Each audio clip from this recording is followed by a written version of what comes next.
His Off-Limits Bride. Firefighters of Emerald Cove. Book 1. A Second Chance Romance. By Laura D. Bastian. Chapter 1. Elliot hugged his niece and nephew close as they stood in front of the newly sodded graves where their parents' headstone had finally been placed. He listened as 7-year-old Katie and 5-year-old Mark told their parents about what they'd been up to lately, and Elliot smiled for the first time in way too long. The kids had adjusted pretty well. Much better than Elliot had. The last few months had been difficult, to say the least. Not that the children were hard to be with. They were well-mannered and sweet as could be.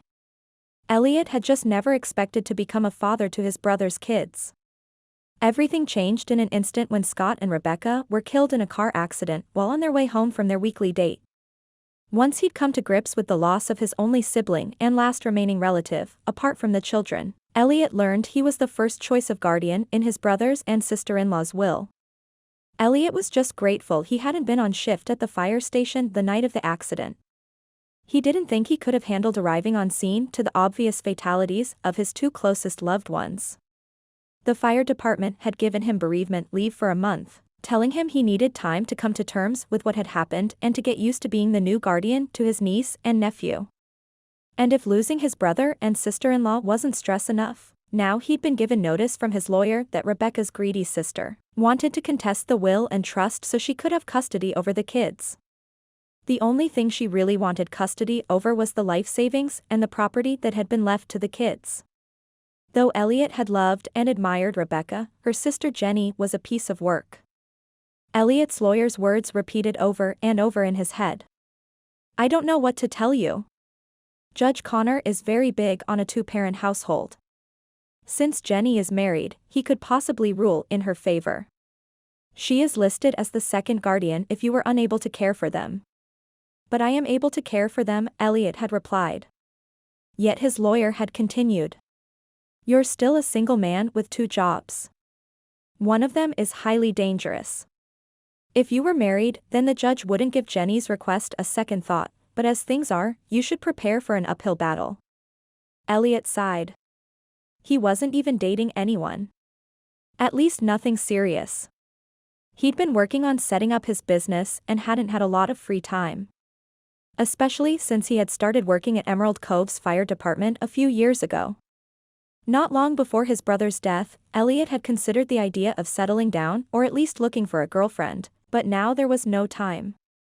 What kind of woman would want to get involved with a man who was the guardian of 2 young children? It was hopeless. Elliot placed his hand on Mark's shoulder and patted it. He loved these kids as if they were his own, and he didn't want to see them end up with Jenny. He'd been invited to enough family get-togethers where Jenny had been in attendance that he knew she was completely self-centered, and only worried about one thing. "What's in it for me?"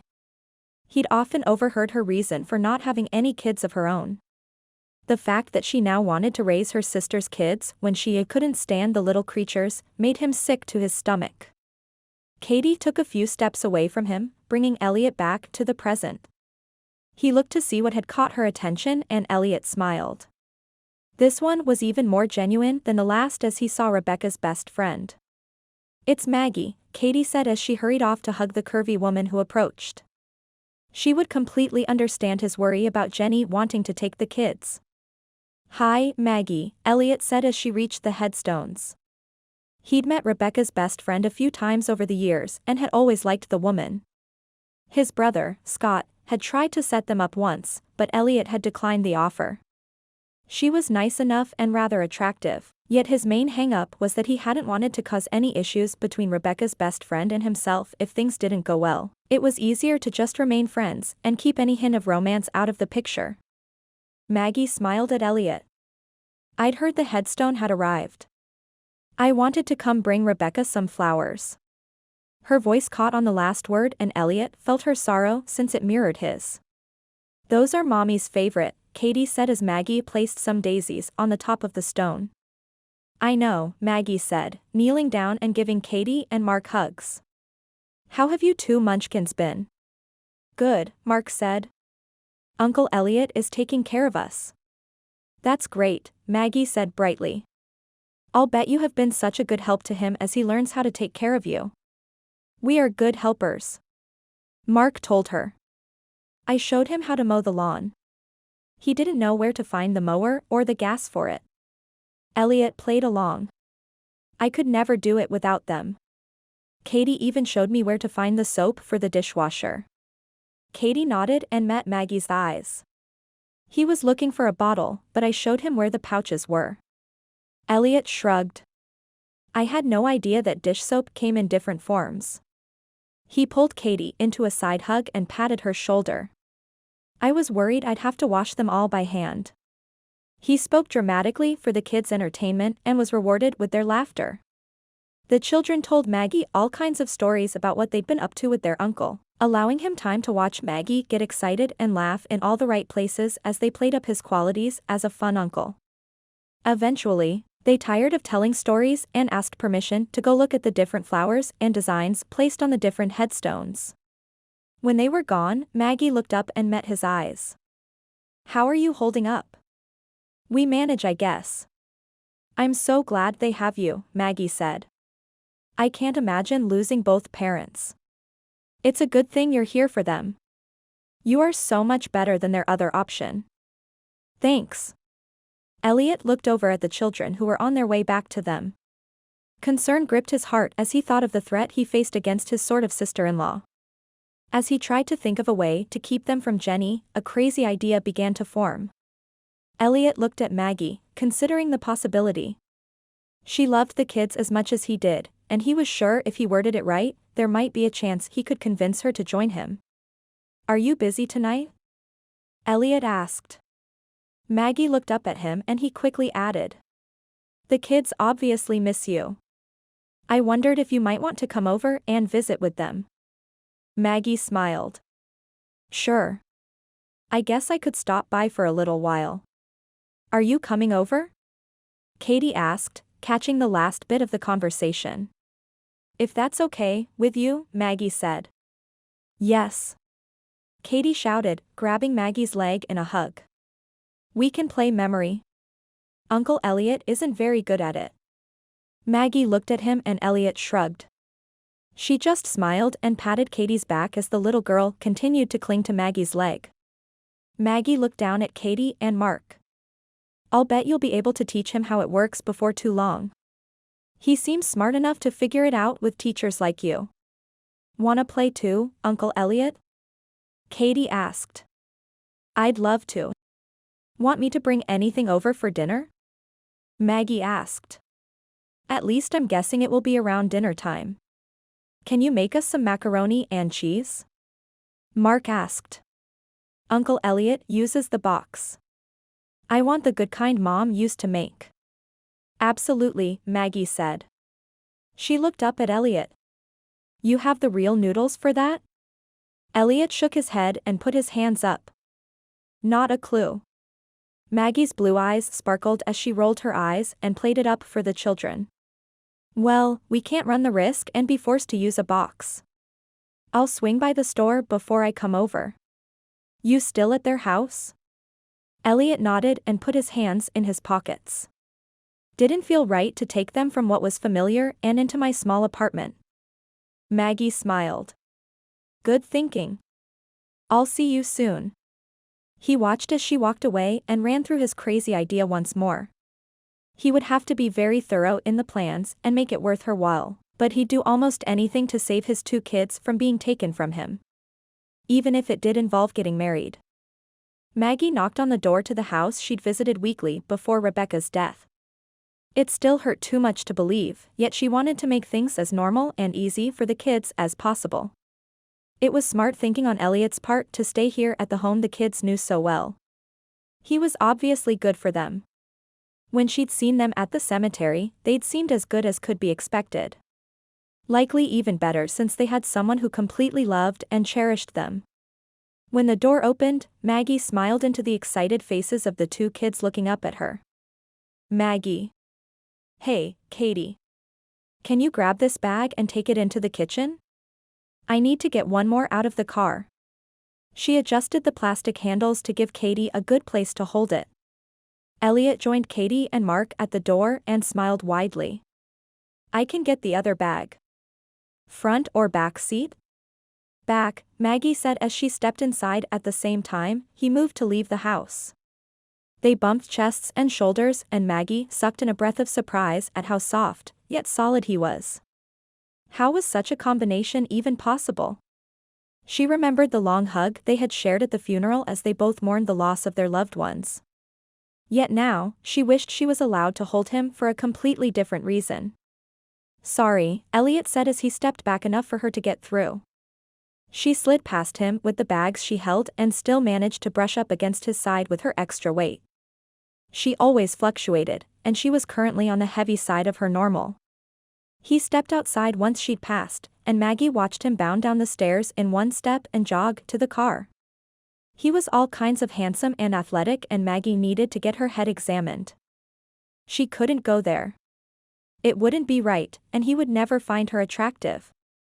Any of her pathetic attempts at flirting with him years ago when she'd first met him had crashed and burned. She would never put herself through something like that again. She had to just put it out of her mind. Did you get the noodles?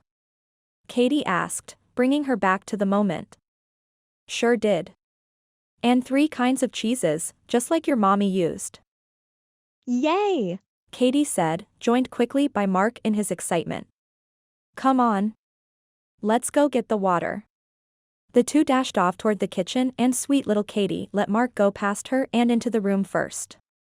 You were always a good helper in the kitchen, weren't you? Maggie said when she entered the room. She placed the bag on the counter and turned to take the pot Katie held up for her. Yup, Katie said. Mommy said I was the best. Well, Maggie replied. I'm glad you'll be helping me. Because it's been a while since I made this. I might need some reminders. Mark opened the cupboard under the counter as if wanting to be a helper too. Do you need the lid? He held up a glass lid, almost dropping it on his foot, but Maggie grabbed it just in time. No, we'll just be boiling the noodles in this. I will need a colander. Do you know where that is?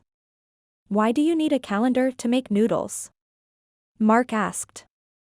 Maggie chuckled. Colander. A strainer, something to hold the noodles while you pour the water out. Katie pulled a folding stepping stool out of the pantry and climbed onto the first step once she'd opened it. She wasn't quite tall enough to reach the cupboard shelf where the strainer rested, but with the door open, Maggie could see it. Here, Maggie said. Let me climb up on the stool and I'll get it. How about you two go set the table so it will be all ready when we are finished cooking? Elliot entered the room just as she grabbed the strainer, then with her attention on him, she didn't judge the distance of the step down and stumbled. She took a few awkward steps to keep her balance. His strong hand wrapped around her upper arm. Whoa, there. You okay? Maggie hoped her face wasn't as hot as where her arm was still being touched by him. Oh. Yeah. Fine. She set the colander on the counter and took the step ladder to fold it up and return it to the pantry, so she wouldn't have to meet his eyes. She didn't want to see his reaction to her clumsiness. By the time she turned around, he was off to the drawer to pull out the silverware for the children to place on the table. As they worked with the kids, she marveled at how much the children got into, even with the adults both in the same room. How did Elliot manage to do this on his own? When they sat down to eat the homemade macaroni and cheese, Maggie sat in the seat that had always been Rebecca's while Elliot sat where Scott had been at the head of the table. It should have felt awkward, but instead, it felt comfortable, and the kids easily talked about anything and everything. Maggie chuckled at their antics, but as she turned to Elliot to share the joy, she could see there was something on his mind.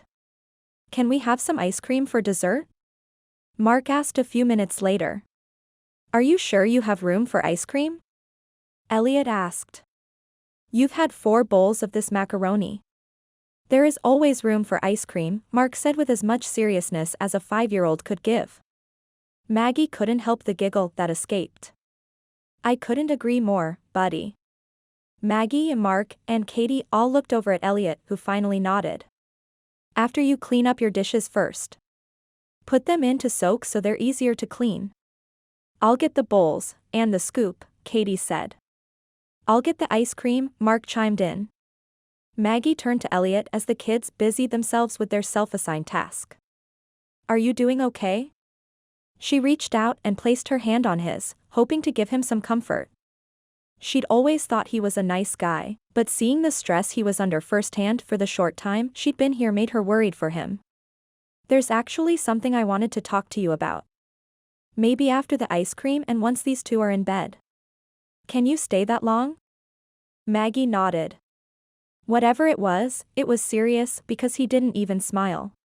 His nervousness and discomfort made her worry it might be something about the kids. Were they unwell? They seemed really well cared for and completely happy with their uncle.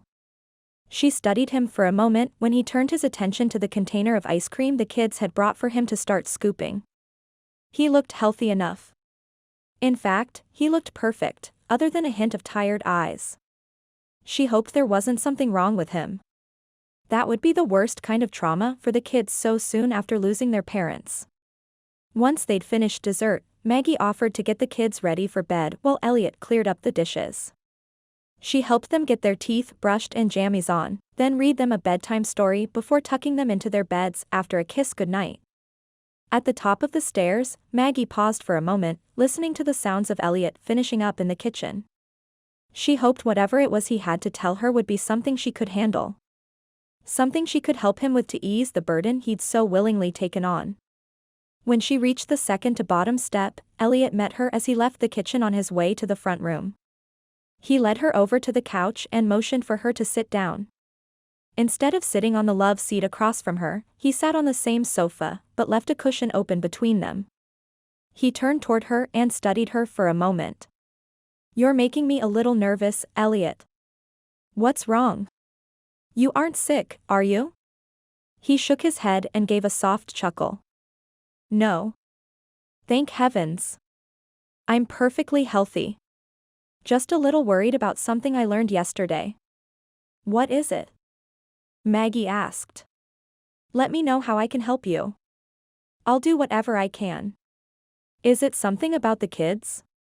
Elliot nodded and took a slow breath in, then closed his eyes as if he was praying or something. When he opened his eyes and met her gaze, he cleared his throat of the nerves that had seemed to take up residence inside him. Please don't think I'm crazy. Just listen to the whole thing first, before you give your answer, okay? Okay, Maggie said, her eyes widening. Will you marry me? Chapter 2. What? Maggie asked and Elliot knew he'd have to explain quickly, no matter that she'd agreed to wait for all the details. He shouldn't have just blurted it out like that. I know it's crazy, and there is a lot to figure out, but you love these kids, and they need a mom. Jenny, Rebecca's nutcase sister, is going to fight me on custody. Maggie's eyes widened at that, and Elliot knew she would be against Jenny getting the kids as much as he was. That boded well for him. How could she even think of taking the kids? She's no good at peopling. Maggie's indignation and description of Jenny made him smile. At least they agreed so far. Elliot continued, I talked to my lawyer, and he said since I wasn't married, the judge probably wouldn't look on that very favorably for me. With my business being so new, I'm not bringing in a lot of income right now, and Jenny claims I'm going to use the kids' trust to pay for my business. Also, she thinks me being a firefighter is too dangerous and that I'm putting the kids at risk of losing another parent. My lawyer thinks the judge may rule in favor of Jenny since she's married and she's the sister to their mother. Elliot knew he was rambling as he watched Maggie's eyes get wider and wider. Yet as he continued to explain how he didn't think Jenny would be a good mother for Katie and Mark, he could see Maggie agreed with him. She still didn't say anything, and Elliot worried she wouldn't agree to the marriage. He had to do something more to make her comfortable with the idea. We could write up a contract, I'm sure I can get my lawyer to go over it with us. He's the same lawyer who helped Scott and Rebecca write up their will in the first place and was a good friend of Scott's. It would be a legal marriage, and we'd have to live in the same house here. I'm not expecting you to actually be my wife in any way other than to raise the kids together. We wouldn't even have to share a room. It's only to make sure these two kids are taken care of in the best way. A contract? Maggie asked, proving she could still talk, but her voice sounded high and nervous. Yes, we could put all the specifics in there. We'd have to stay married for a year or two, I'm sure. Until we're certain Jenny loses interest. She's so flighty, I think once she sees she can't get the kids easily, she'll move on to something else. We could put a stipulation in the contract that says there would be no intimate relations requirement. Elliot hoped he wasn't blushing as he brought up that topic, though the idea they could really be husband and wife was appealing since she was a beautiful woman. He wanted her to know that wasn't something he'd insist on. Okay, Maggie said before he started on his next prepared list of reasons it would be a good idea to get married. Okay? Elliot asked. You will marry me? Maggie nodded. I agree that Jenny isn't the right parent for them. I've seen you with these two enough to know you are a much better option for them. I do love these kids, but I won't marry you unless the kids know about it and that they are okay with it. They've had so much upheaval in their lives, I don't want to make them any more stressed. Though I don't know how we could save them from having more hurt when our contract expires. Because we're doing this as friends, for the sole purpose of keeping these kids from any more harm, when the time comes to separate, these two will still have us both. Just like they have us now. You have kept in touch with them almost as much as you did before Rebecca and Scott were killed. Maggie's eyes glistened with tears and Elliot reached for her hand.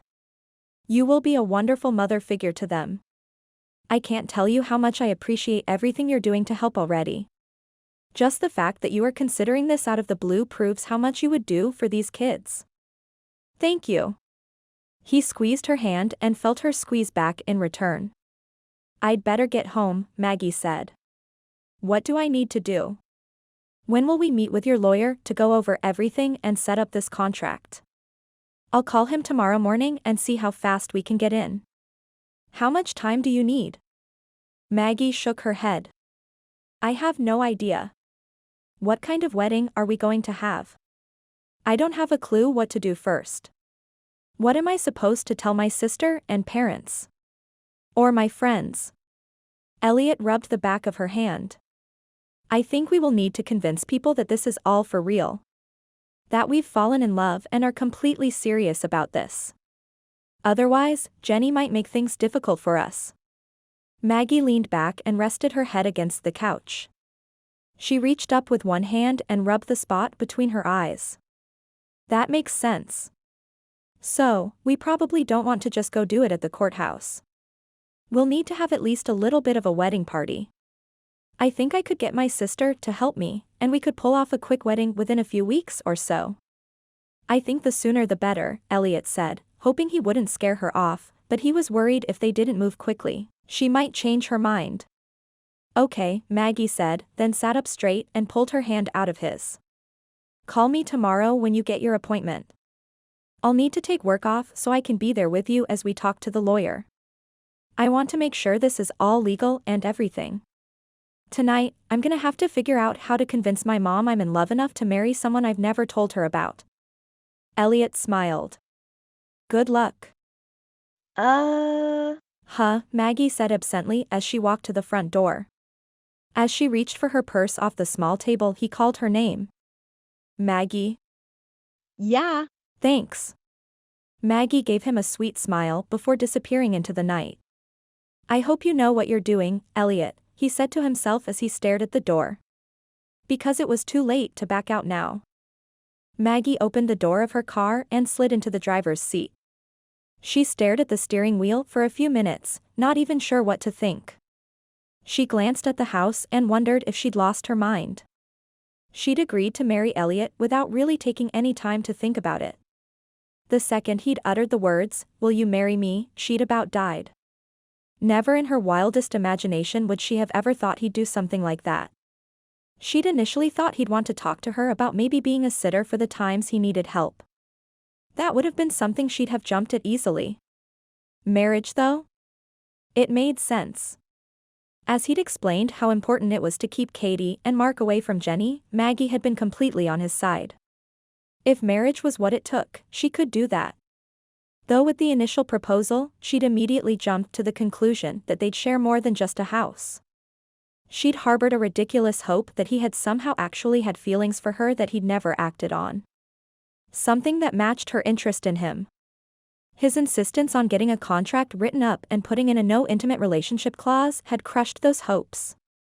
But she hated to admit it made even more sense to do that than to just agree to a regular marriage. It would basically be a business arrangement to keep the kids safe and out of Jenny's hands. The less emotionally involved she was with Elliot, the easier it would be to part ways when Jenny lost interest. Maggie put the keys into the ignition and started the car, hoping that by driving away from his place she'd possibly put a little more distance between her bruised ego and Elliot's hints that romance was not part of the deal. She'd gotten on just fine in life without romance. She could take care of the kids and help him out with his parenting responsibilities without any romance. Maggie shook her head as she drove home. If only she knew how she'd manage to convince her family and friends that this was going to be a real marriage, for a couple who were in love so they could keep Jenny from figuring things out. She looked at the clock on the dashboard. It wasn't too late. When she got home, she'd call her sister, Lisa, to help her figure out how to put a wedding together in a couple of weeks. If she could convince Lisa that she had found the right guy to marry on short notice, then she'd be able to fool her parents. Maggie pulled her car into the carport at her apartment and called Lisa on her way into the house. Lisa answered the phone on the second ring with a cheery, "Hey, sister." "Hey," Maggie said. "How are you?" "Doing great. What are you up to?" "Oh, you know. Things." "So, what's up?" Maggie took a deep breath. She could do this. "I have a giant favor to ask you." "What kind?" Lisa asked as if this was just one of the regular kinds of favors they had always asked of each other. "I wondered if you could help me plan a wedding." "That sounds fun. Who's getting married?" "I am." Maggie didn't say it very loud since she still couldn't quite believe it herself, but the squeal of excitement, surprise, and downright disbelief from her sister did all kinds of things to her psyche. "Tell me everything," Lisa said. "How could you possibly get married without even telling me that you were dating? This is nuts. How long have you known this guy? Why haven't I met him yet? What are you thinking?" "Slow down," Maggie said. "Any chance you can come to my place?" As soon as she said the words, she regretted them. If Lisa was there in person, she'd be able to figure out something was up. Maggie had never been good at keeping her facial expressions from giving away too much. "I have to work the early shift tomorrow, otherwise I would." "But spill," Lisa said, easing Maggie's worries. "I'll keep quiet till you tell me everything. His name is Elliot. I've known him for years. He's the brother-in-law of my best friend. The one who died a few months ago." "Is this Rebecca?" Lisa asked, her voice soft and full of concern. "Yes. Elliot and I have seen each other off and on through the years." That much was true. She'd seen him at gatherings at Rebecca and Scott's house all the time. "Is he the one that got custody of their kids?" Lisa asked. "That is so sad the kids lost both parents." "I know," Maggie said, wiping her eyes. "Yes. He's their guardian. And I've always been close with the kids, and spending time with Elliot this last little while brought our relationship to a new level. So, we decided it made sense to get married. I mean, we've been seeing each other all these years." She hoped she wasn't laying it on too thick. "But why haven't you talked about him more?" Lisa asked. "I mean, this seems kind of sudden to me. Have you told Mom and Dad? Have they met him yet?" Maggie pinched the bridge of her nose. "No. I called you first. We've always shared so much. I wanted you to be the first to know." Aw. Lisa said. "That is so sweet. And if you're sure you're in love and ready to get married, then of course I'll help you plan a wedding. I work these next 4 days, then I'll have 3 days off. We can go full speed in wedding plans then. For now, figure out what kinds of things you want. I'll send you over some links to websites that have some great ideas." We can pick out colors and flowers, and the location and cake and things like that. Have you picked a date yet?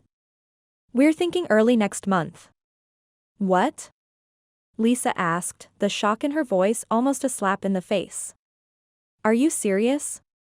Yes, Maggie said, hoping to exude enough calmness through the phone to get her sister to calm down a little. It just makes sense to do it quickly without a lot of fanfare. And since we're basically instant parents with Katie and Mark, we wanted to make sure they have stability again as soon as possible. I guess, Lisa said after a moment. So, when I get home from my shifts, I'll be calling you every night with a bunch of questions. Then we can get all the details ironed out. And if you're expecting to get married quick like this, you'd better call Mom and Dad tonight. They're going to freak. They'll be fine, Maggie said, not believing it for a moment. But the more she acted like she knew what she was doing, the more relaxed she hoped to feel. Of course, since Lisa had believed her reasons for getting married soon like this, and that she didn't question the fact that Maggie and Elliot had been a couple for so long, she might be able to get her mother to believe her. She could always hope. Elliot watched from the window for a few minutes as Maggie sat in her car.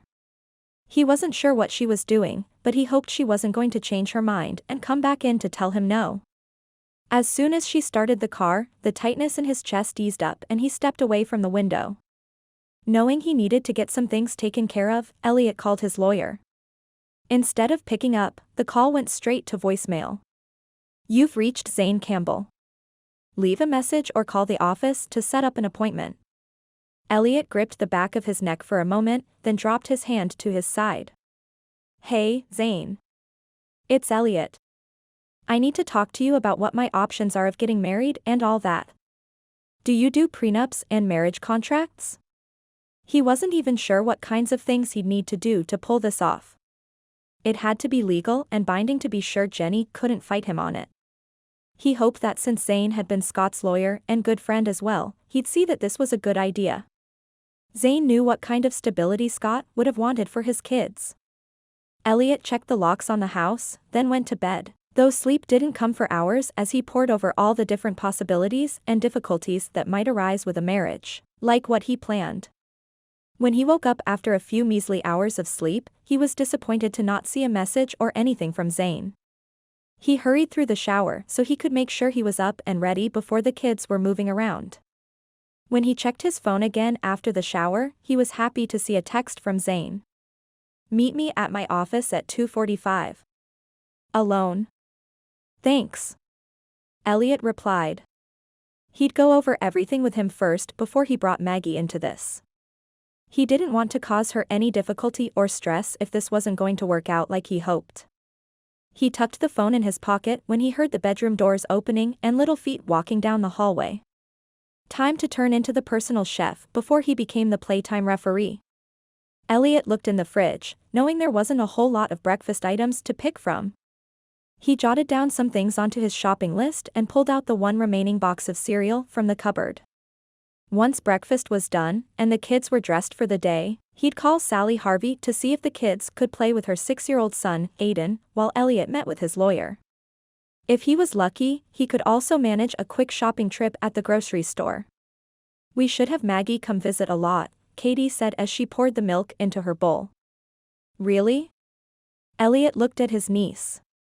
What makes you say that? She's nice. And she cooks good. Does that mean you don't like my breakfast? Katie looked at the bowl of cereal and shrugged. It's okay. Does Maggie know how to make pancakes? Mark asked, climbing up onto his seat. Probably, Elliot said, thinking this was the perfect time to talk to the kids about the possibility of bringing Maggie to the house for the long term. Before he could say anything more, Katie said, she made pancakes for me when you were too little to eat them. Remember when Mommy was sick and Maggie stayed here to help? No, Mark said. But she knows how to make cookies. She made them with Mommy for Christmas. That's because girls always know how to cook, Katie said. Boys can cook, too, Mark said. Huh, Uncle Elliot. Boys can cook. Sure can, Elliot said. But I wouldn't mind if Maggie made us cookies or pancakes sometimes. Mark nodded and Katie looked at the place Maggie had sat with them at dinner last night. I liked having Maggie here. I hope she comes again. Me too, Elliot said. We'll have to ask her to come again a lot of times. Yay! Mark said, she'll make the good dinners. Elliot laughed inside at how his nephew had basically told him he couldn't cook. He did all right, but there was no way he'd complain about having Maggie take over the meals as often as she would. If she was still willing to go through with their plan. By the time lunch rolled around, Aiden had shown up to play for a bit, then he'd convinced both Katie and Mark to go back to his house. Elliot just grabbed a burrito and microwaved it before heading to the store. He'd get the fridge and pantry stocked up then go meet with Zane. Chapter 3. Maggie looked at her phone and smiled to see the text that had just come through was from Elliot. Can you meet with the lawyer and me in an hour? I'm here and we've got a tentative contract started but need your input. Sure. Maggie replied. Things were moving along at a speed she wasn't quite prepared for. Her call to her parents last night had lasted more than an hour. If it hadn't been for the emailed links about some wedding planning sites from her sister she could scroll through, she would have had to listen to every little, tiny bit about her mother's surprise at not being informed sooner. Thank heavens they were no longer in Emerald Cove, North Carolina. They'd moved to Texas to help her dad's parents who were struggling with their health, leaving Lisa to care for their house here. At least with them gone, Maggie could give a plausible excuse on why her parents had never met the man she decided she was going to marry. She got the lawyer's address from Elliot, then checked her list of questions she jotted down that she wanted to make sure she got answers to. If she was going to be involved so closely with the lives of these kids, she wanted to have close contact with them after the threat from Jenny was gone. Once Elliot figured things were over between them, she had to have access to Mark and Katie when they needed her. She knew that Elliot would do what was best for the kids, so the lawyer was probably not even really necessary, but she appreciated the fact that he was also thinking about all the options and what they needed to do to make sure the kids were safe. Maggie would also get to add her input into the contract as well. That showed he cared a lot about her opinion on this and wanted her to be protected as well. Those thoughts helped her walk into the lawyer's office without fear. Nerves though? That was different. She was actually going to marry a man that she really liked, who liked her enough as a person to help him with his kids but didn't love her. Of course, love came in all shapes, sizes, and forms. They loved the kids. They would be good to each other. Love, the romantic kind, didn't have to be a part of their marriage. She could probably convince herself of that if she kept thinking it. Marriages for the benefit of children, or society, or social gain had happened for ages. This wasn't all that different. Just not something she'd expected of her own wedding. Not that she did a lot of wedding planning anyway. No, that was what Lisa was good for. She'd been dreaming of her own wedding since she was 15. Hopefully that would help her get this wedding planned and completed as quickly as possible with the least amount of fuss and expense. Elliot stood up when Zane's secretary led Maggie into the office. She gave him a tentative smile, looking a little nervous, but walked with her head held high and a sway to her hips that spoke of confidence and sass. Thank you for coming, Ms. Tanner, Zane said as he stood and moved out from behind his desk. I'm Zane. Call me Maggie, she said, shaking his offered hand. Elliot placed his hand on her back to lead her to the other chair next to where he'd been sitting across the desk from Zane. Elliot tells me you two have talked about this and agree that it will be like a business arrangement. We've come up with a contract that spells out the legal terms and gives you both some protection. You'll keep separate bank accounts, and you'll each keep your own property and possessions in your own names. Elliot will provide for your financial needs as a couple and a family, but you'll both need to discuss whether you have any outstanding debts, or issues that might cause you difficulty as a married couple. The two of you will come up with what's expected from both of you in regard to childcare as well as your personal interactions. If you have any questions or concerns about a marriage of this sort, that's what this meeting is for. Maggie nodded and pulled out her phone. Elliot glanced at the screen and saw her pull up the note app where she'd written a list of questions. She was taking this just as seriously as he was, which was a good thing. Her questions were valid and some they had already had answers to, others were discussed in detail to come up with a solution that satisfied them both. It also reminded him that even though he was marrying her, she wouldn't really be his wife, in the regular sense of the word. She'd be a business partner and a caretaker to the children. The thought kind of disappointed him, but he had to put his emotions to the side. She couldn't help it that she was beautiful and kind and friendly. The type of person he should have dated in the first place. He'd put things off too long and missed that chance. Now he would take what was offered as a companion and helper. Over time, perhaps things could become comfortable enough that they could look at other options if they were both agreeable to it. He hoped that time would come. The more he listened to her talk about how much she loved those kids and how willing she was to help him, the more he realized he was given a giant blessing in the woman she was. Maggie was disappointed that Elliot had to rush off after the end of their meeting with the lawyer. She had hoped they might be able to sneak away and go have dinner or something, but he had to get back to the kids and relieve the neighbor of 2 extra children. She had to hurry home to meet with Lisa, who had decided it was better to drive 20 minutes across town from her parents' place to discuss the wedding plans in person. At least her preoccupation with thoughts of Elliot helped with convincing her sister that she was in love. And it was easy enough to talk about all the things she liked about him when Lisa asked. Thankfully she could really gush about how good he was with the kids and how sweet he was to her. By the time Lisa had to head home for some sleep before her early morning shift, they had come up with a list of 4 different options for inexpensive venues, 2 outdoor and 2 indoor. Now she just had to find out what date would work for her and Elliot to actually hold the wedding. She'd get her pastor to perform the ceremony unless Elliot wanted his. Goodness, there was so much she needed to get done. She looked at her phone and hoped it wouldn't be too late to call Elliot.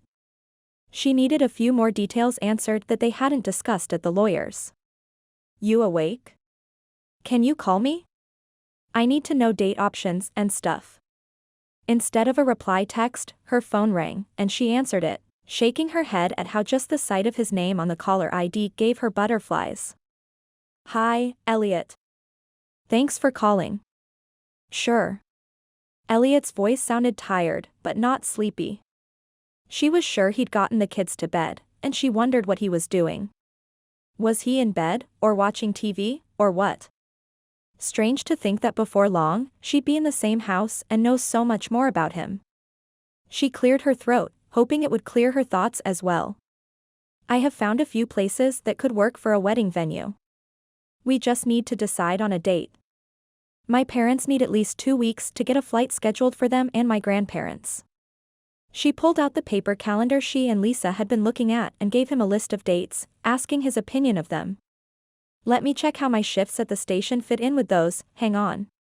She listened as he turned the phone onto speaker and could hear some sports highlights in the background. When he listed the dates that he was off work, she marked them on the calendar and the two talked a bit back and forth about what day would work best, and what would give them enough time to get everything ready. The lawyer would need a week or so to get all things finalized there with the contract and get the marriage certificate ready. With a finalized date, Maggie put a circle around the square on the calendar, and with an impulsive addition, she traced a heart around the date itself. That was all for Lisa's benefit, Maggie told herself. It would totally look suspicious if she didn't do something to mark her wedding day as special on the calendar. "I'll draft up a wedding announcement and email it to you.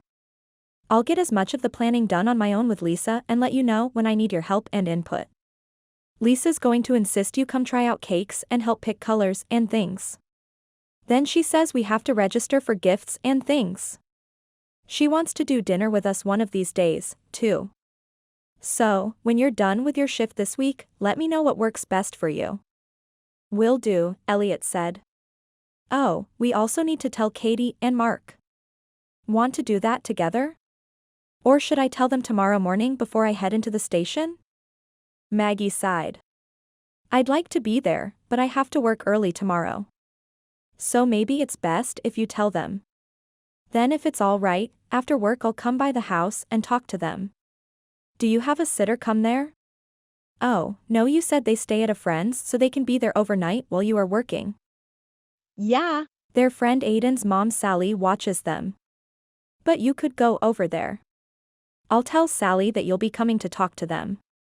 I'll tell her about the wedding too, so she'll know I won't be needing her to watch the kids all the times I'm at the station anymore. I'm sure that will give her a nice break. She won't be sad to lose the income? Maggie asked. She only let me pay her enough to cover the cost of food while they're at her house. She said it was her gift to Scott and Rebecca. What a sweet woman, Maggie said. I can't wait to meet her. The sound of Elliot's yawn through the phone made her feel bad for keeping him up. I'm sorry. I'd better let you get some sleep. Thanks, he said after another yawn. Have a good night. I'll call you tomorrow night if there's nothing happening at the station. Good luck, Maggie said. Hope it's peaceful for you all. With his parting Goodbye. Maggie wondered what it would be like to be married to a firefighter. She'd not really thought a lot about his work and how it would affect her or how dangerous it might be up close and personal. His lasting safety and protection would now come forefront in her nightly prayers. The next afternoon during her lunch break, Maggie stood in front of a full-length mirror wearing an off-the-rack wedding dress that actually wasn't too bad. She'd worried she wouldn't find anything flattering with the extra pounds she couldn't shed, but this had just the right cut and flow of the skirt that it looked rather nice. I think that's the one, Lisa said. Maggie was glad Lisa had been able to switch her schedule with a coworker in order to be there with her to try dresses on. Are you sure? Maggie asked, studying her reflection. She'd been self-conscious of her bust and hips for years. The sweetheart neckline accented her figure, but the shimmer lace applique outer layer that also made up the sleeves helped guide the eyes away from her chest and up to her shoulders. If she wore her hair down in soft waves, she'd be able to have a simple veil that wouldn't add much to the cost of her final bill. She had enough in her savings that this wouldn't be too much of an issue. Then, with the simple wedding venue and a small and intimate group of people, she wouldn't completely deplete her funds. Her parents had even volunteered to cover the cost of the reception. Since Elliot was the only one left in his family, Maggie had insisted on helping him pay for what the groom usually covered. Yeah. Lisa said. Guess we knocked this one out of the park on the first day. That will make things easier. We can get you some bridal portraits done. You and Elliot will need a quick photo shoot for the wedding announcement. I have a friend that can do the pictures for you unless you have someone else in mind. No, Maggie said. Go ahead and call your friend. She looked at the dress once more, sad she'd have to take it off in order to hurry back to work. Lisa was right. It was the perfect dress. She'd talked with the shop owner about the few alterations that would need to be made to it, and planned to come back for a final fitting once it was finished, then hugged Lisa quickly before returning to work. When she saw her boss, Maggie knew it was as good a time as any to let her know she was getting married. At least here at work she didn't have to answer a bunch of questions. As soon as her boss heard Maggie was marrying a firefighter, Zoe was more than happy to wish her tons of happiness. My place was saved from burning to the ground by those guys, Zoe said. You and your hero need a caterer? I didn't know you did that, Maggie said, smiling at her. I don't usually. This place keeps me pretty busy, but sweetie, I'll do anything for you and Elliot. That is so nice of you, Maggie said. They talked about food options, and with Maggie helping with some of the preparation, it would cost a lot less than what she'd been thinking of doing before. Then, to top it off, Zoe told her that she'd be as flexible with Maggie's shift as possible to accommodate the times when Elliot was on call for his turn at the station. That helped ease a lot of Maggie's worries about taking care of Katie and Mark. The moment the kids saw Maggie pull up, they were out the door and obviously happy about the news Elliot had given them that morning. We've been watching out the window forever, Katie said. I'm so excited you're going to come live with us. And you'll be my new aunt. Sally. Mark shouted back toward the open door. Come meet my new Aunt Maggie. The instant acceptance of the children as well as the heartfelt congratulations of her soon-to-be neighbor had Maggie in happy tears. She still couldn't believe how wonderful things were turning out to be. She was invited in to share dinner with them and to answer all the questions of Katie and Mark as well as some from Sally and her husband James. By the time she made it home, she was happily exhausted. This time, when Elliot called her, she was practically falling asleep. His sweet wish goodnight made her heart flutter, and she allowed herself to imagine that someday, he'd whisper it into her ear as they fell asleep. For now, she just thanked her maker for all his help in getting them this far. Maggie looked at a picture she had of Scott, Rebecca, and their kids. Everything was falling into place. Maybe the stars and planets were all aligned. Maybe it was just luck, but as Maggie looked at Rebecca's smiling eyes in the photo, she couldn't help but wonder if maybe angels were real and setting things up the way they should be. Elliot shut off the phone and smiled, then looked up at the crew captain, Paul, who was giving him a look. "What?" Elliot asked. "Nothing," Paul said with exaggerated casualness. "Just a little surprised to hear you talking about wedding plans and all that." "Oh," Elliot said. "I guess I should maybe mention I'm getting married." Uh-huh. Paul said. "Didn't know you were dating." Yeah. Elliot said. "Kinda happened fast. And since I'm a new parent, we decided we'd just go for it and get married quick." "She's willing to marry you with 2 kids that aren't your own?" "She was Rebecca's best friend. She already knows the kids and we've known each other for years.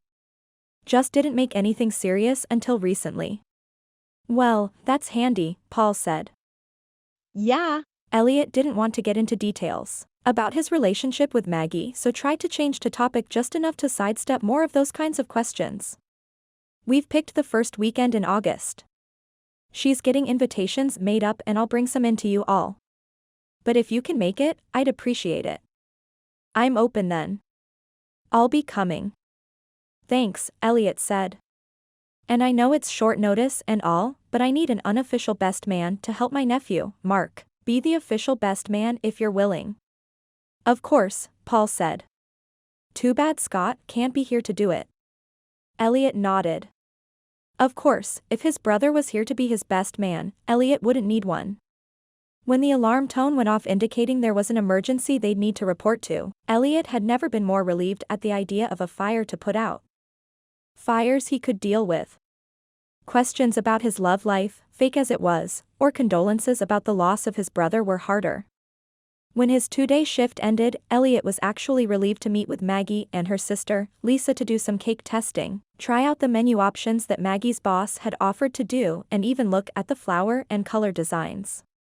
The best part about it all was that Maggie had decided to include Mark and Katie in all the planning, so there was less pressure on him to act all lovey and touchy-feely.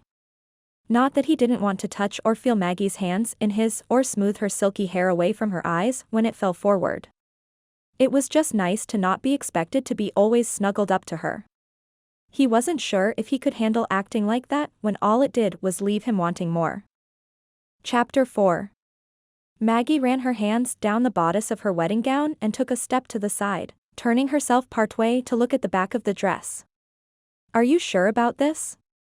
Her mother adjusted Maggie's veil and shook her head once more, sighing her disapproval again. Maggie's mom looked into her eyes, and Maggie wished she knew how to ease her mother's worries. "Mom, I've known Elliot for years. He's a really good man, and having seen him with Katie and Mark, I already know he's a wonderful father." "But it's so soon," her mother said. Apparently, she was going to try once more to put an end to the wedding. "And your dad and I only met him this week." "I'm sorry," Maggie said. "I know it's sudden, but it's the best time for both of us. He needs help and I love those little ones. It just makes a lot of sense for us to get married now instead of waiting. Especially since we both know it's right." Maggie met her mother's eyes in the mirror and pleaded with her to give up the questioning. She hated misleading her mom, but she knew she had to keep the real reason she was doing this close to her own heart. Too many people knowing things always made something risky, especially since Jenny was now upset at them.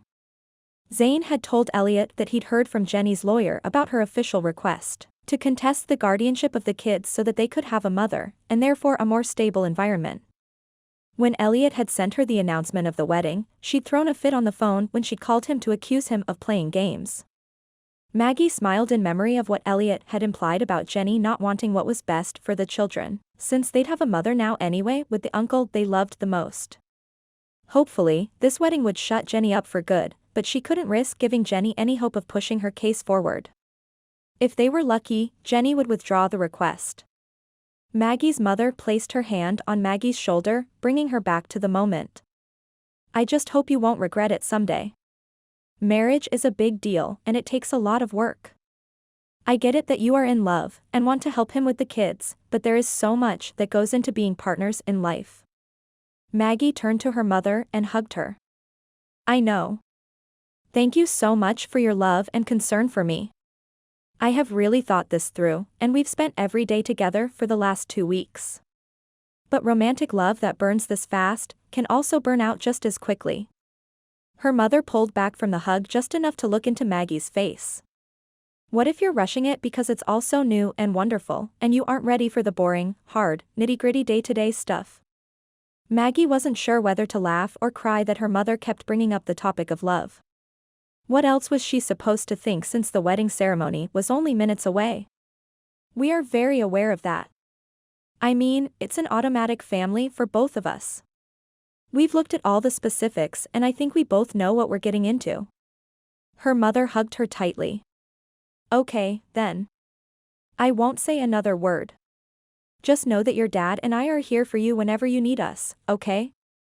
Thanks, Mom, Maggie said, holding her mother even tighter. Tears stung the back of her eyes, but she refused to let them fall. This was supposed to be the happiest day of her life, and though she did respect and admire Elliot more than any man she knew, she couldn't help mourning the loss of the love that could have been. The type of marriage and wedding that she dreamed of as a little girl, where she was so madly in love with her groom that she couldn't wait to run down the aisle to him. Now she'd be marrying a good friend, but they wouldn't even be able to take a honeymoon since Elliot was scheduled to be at the fire station in 2 days, for a 48-hour shift. Not that she really wanted a honeymoon. Not with their no intimate relations unless both parties agreed to it clause. That was just asking for trouble and frustration. Even without a honeymoon, she was jumping right into the fire. But if she was going to burn, at least Elliot should know how to douse the flames, unless of course, he was the one setting her alight in the first place. Oh goodness, she was in trouble. A knock on the door was soon followed by Lisa poking her head in. It's almost time. You ready? Maggie took a deep breath. Yes. Lisa moved closer and adjusted the lace overlay of the skirt. You look beautiful, Maggie. I'm so happy for you. Thanks, Maggie said. Thank you so much for helping me put this together so fast. You have been the best maid of honor and sister a girl could ask for. Maggie pulled Lisa to her and hugged her tight, hoping she wouldn't be tempted to cry again. Of course, if she did, they would just assume it was because she was so happy. Anything for you, Maggie. You deserve all the happiness and all the good things. Now let's go get you married. Maggie took a deep breath and nodded. Okay, let's go. The sooner the wedding was done, the sooner the reception could be done, and then she and Elliot could disappear to their home or the home of the 2 kids they'd be parenting. It would be good to finally stop pretending for the world that they were in love. It was starting to feel a little too real, and that would just lead to heartache if she wasn't extra careful to guard her heart. Soft music flowed out of the small chapel as Maggie reached the outer doors to wait her turn. She caught sight of Katie, dressed as her flower girl, and Mark as the ring bearer. Then when they reached the front of the room, they would step into their second roles as a bridesmaid and a little best man. Her heart squeezed with love for the 2 kids, and she knew without a doubt that marrying Elliot was the right thing to do. She could forego romantic love and live a quiet, simple family life with the love of children and a good friend and companion. Time seemed to speed up, and before long, Maggie found herself with her hand placed on her father's arm as he stood beside her at the closed double doors. He placed his other hand on hers and patted it gently. Are you ready, sweetie? Yes, Daddy. Thanks for being so understanding. He chuckled softly. Oh, I don't understand this one bit, but I trust you. So, if you say yes, I'll support you 100%. Maggie smiled at him through her veil and nodded. Then let's do this thing. The helper that stood outside with them opened the doors to the chapel, and the guests all stood and looked at her as she walked slowly up to the front. one agonizing step at a time.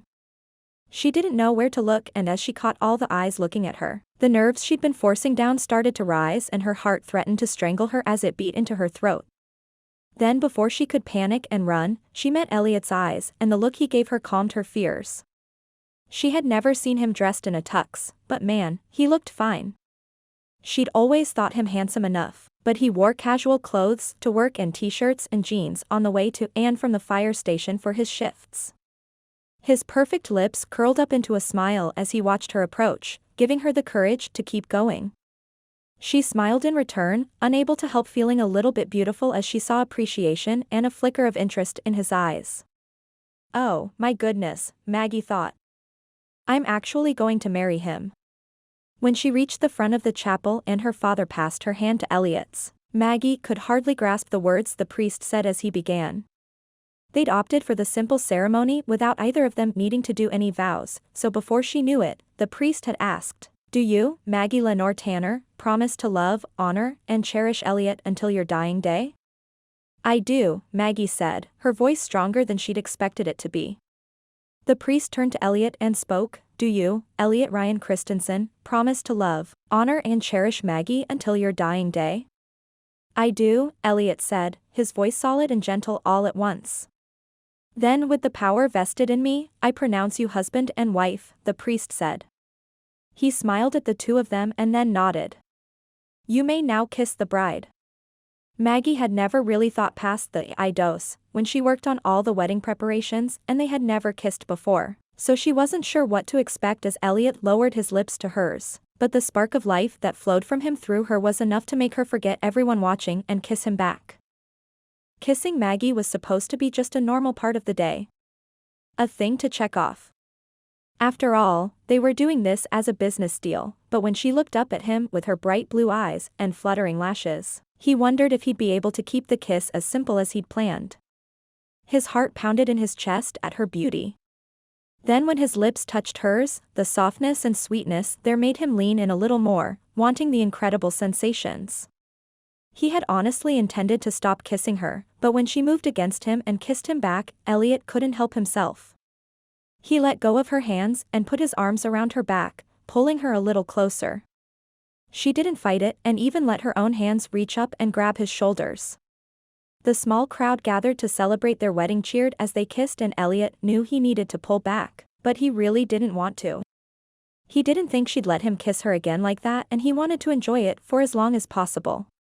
He'd promised her he wouldn't expect her to be his wife that way, and he would hold to that promise. He released the pressure on her back and placed his hands on her waist. She must have come to her senses as well because she dropped her hands from his shoulders.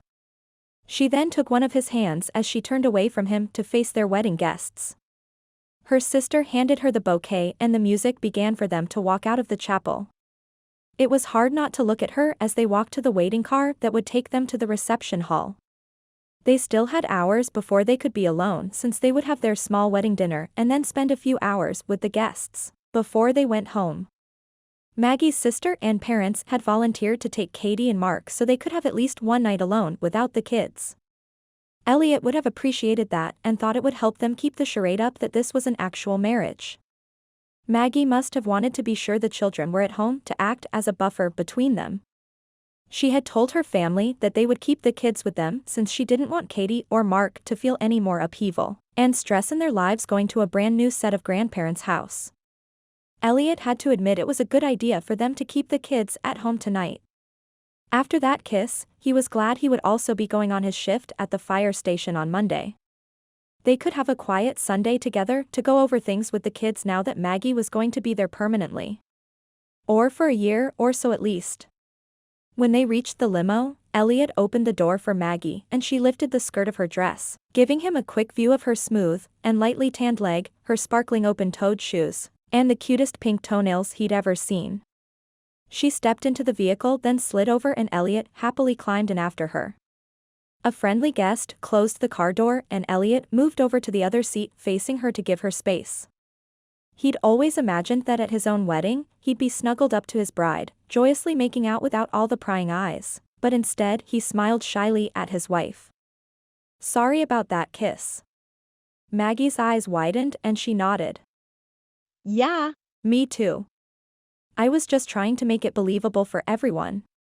Need to make sure no one suspects anything. Though Elliot had thought the same thing, it still hurt his pride that she'd felt nothing from the kiss. He looked out the window to give himself some time to school his emotions. Do we need to get anything more from your place? Maggie shook her head. Not today. I can gather the rest of it up tomorrow or even Monday when you're at work.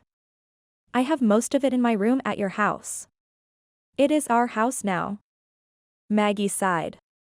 I know, but it's so weird. It was Rebecca's house, and I feel like such a horrible friend that I get to live in her dream home when she can't. I think she'd be completely fine with it, Elliot said. Especially since you'll be caring for her kids. You're the best kind of friend in the world, in my opinion.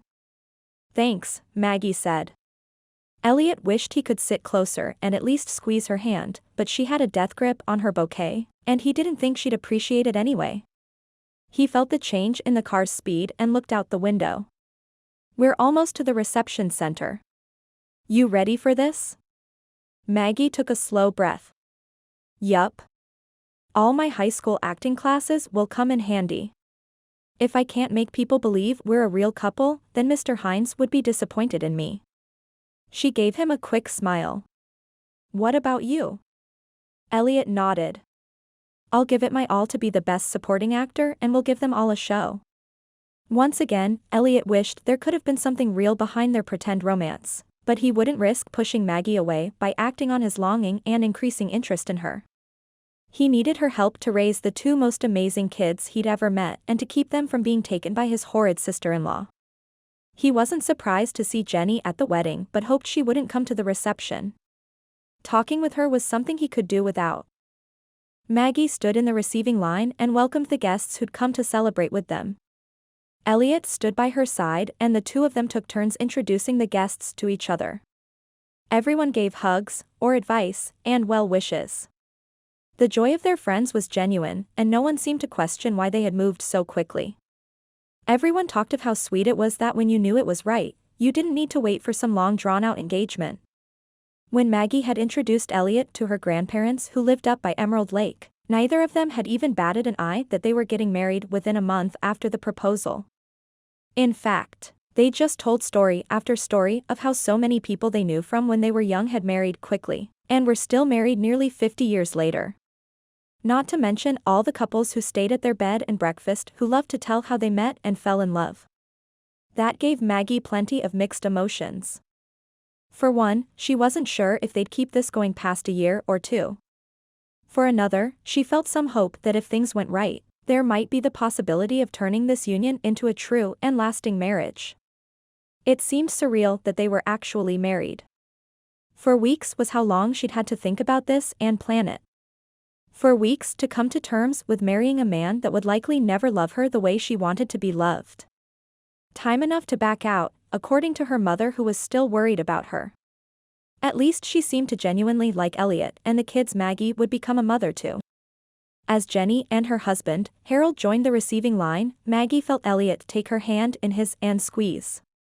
She wasn't sure if he meant it as a way to comfort her, or to get courage himself, but she appreciated the silent strength she felt coming through the touch.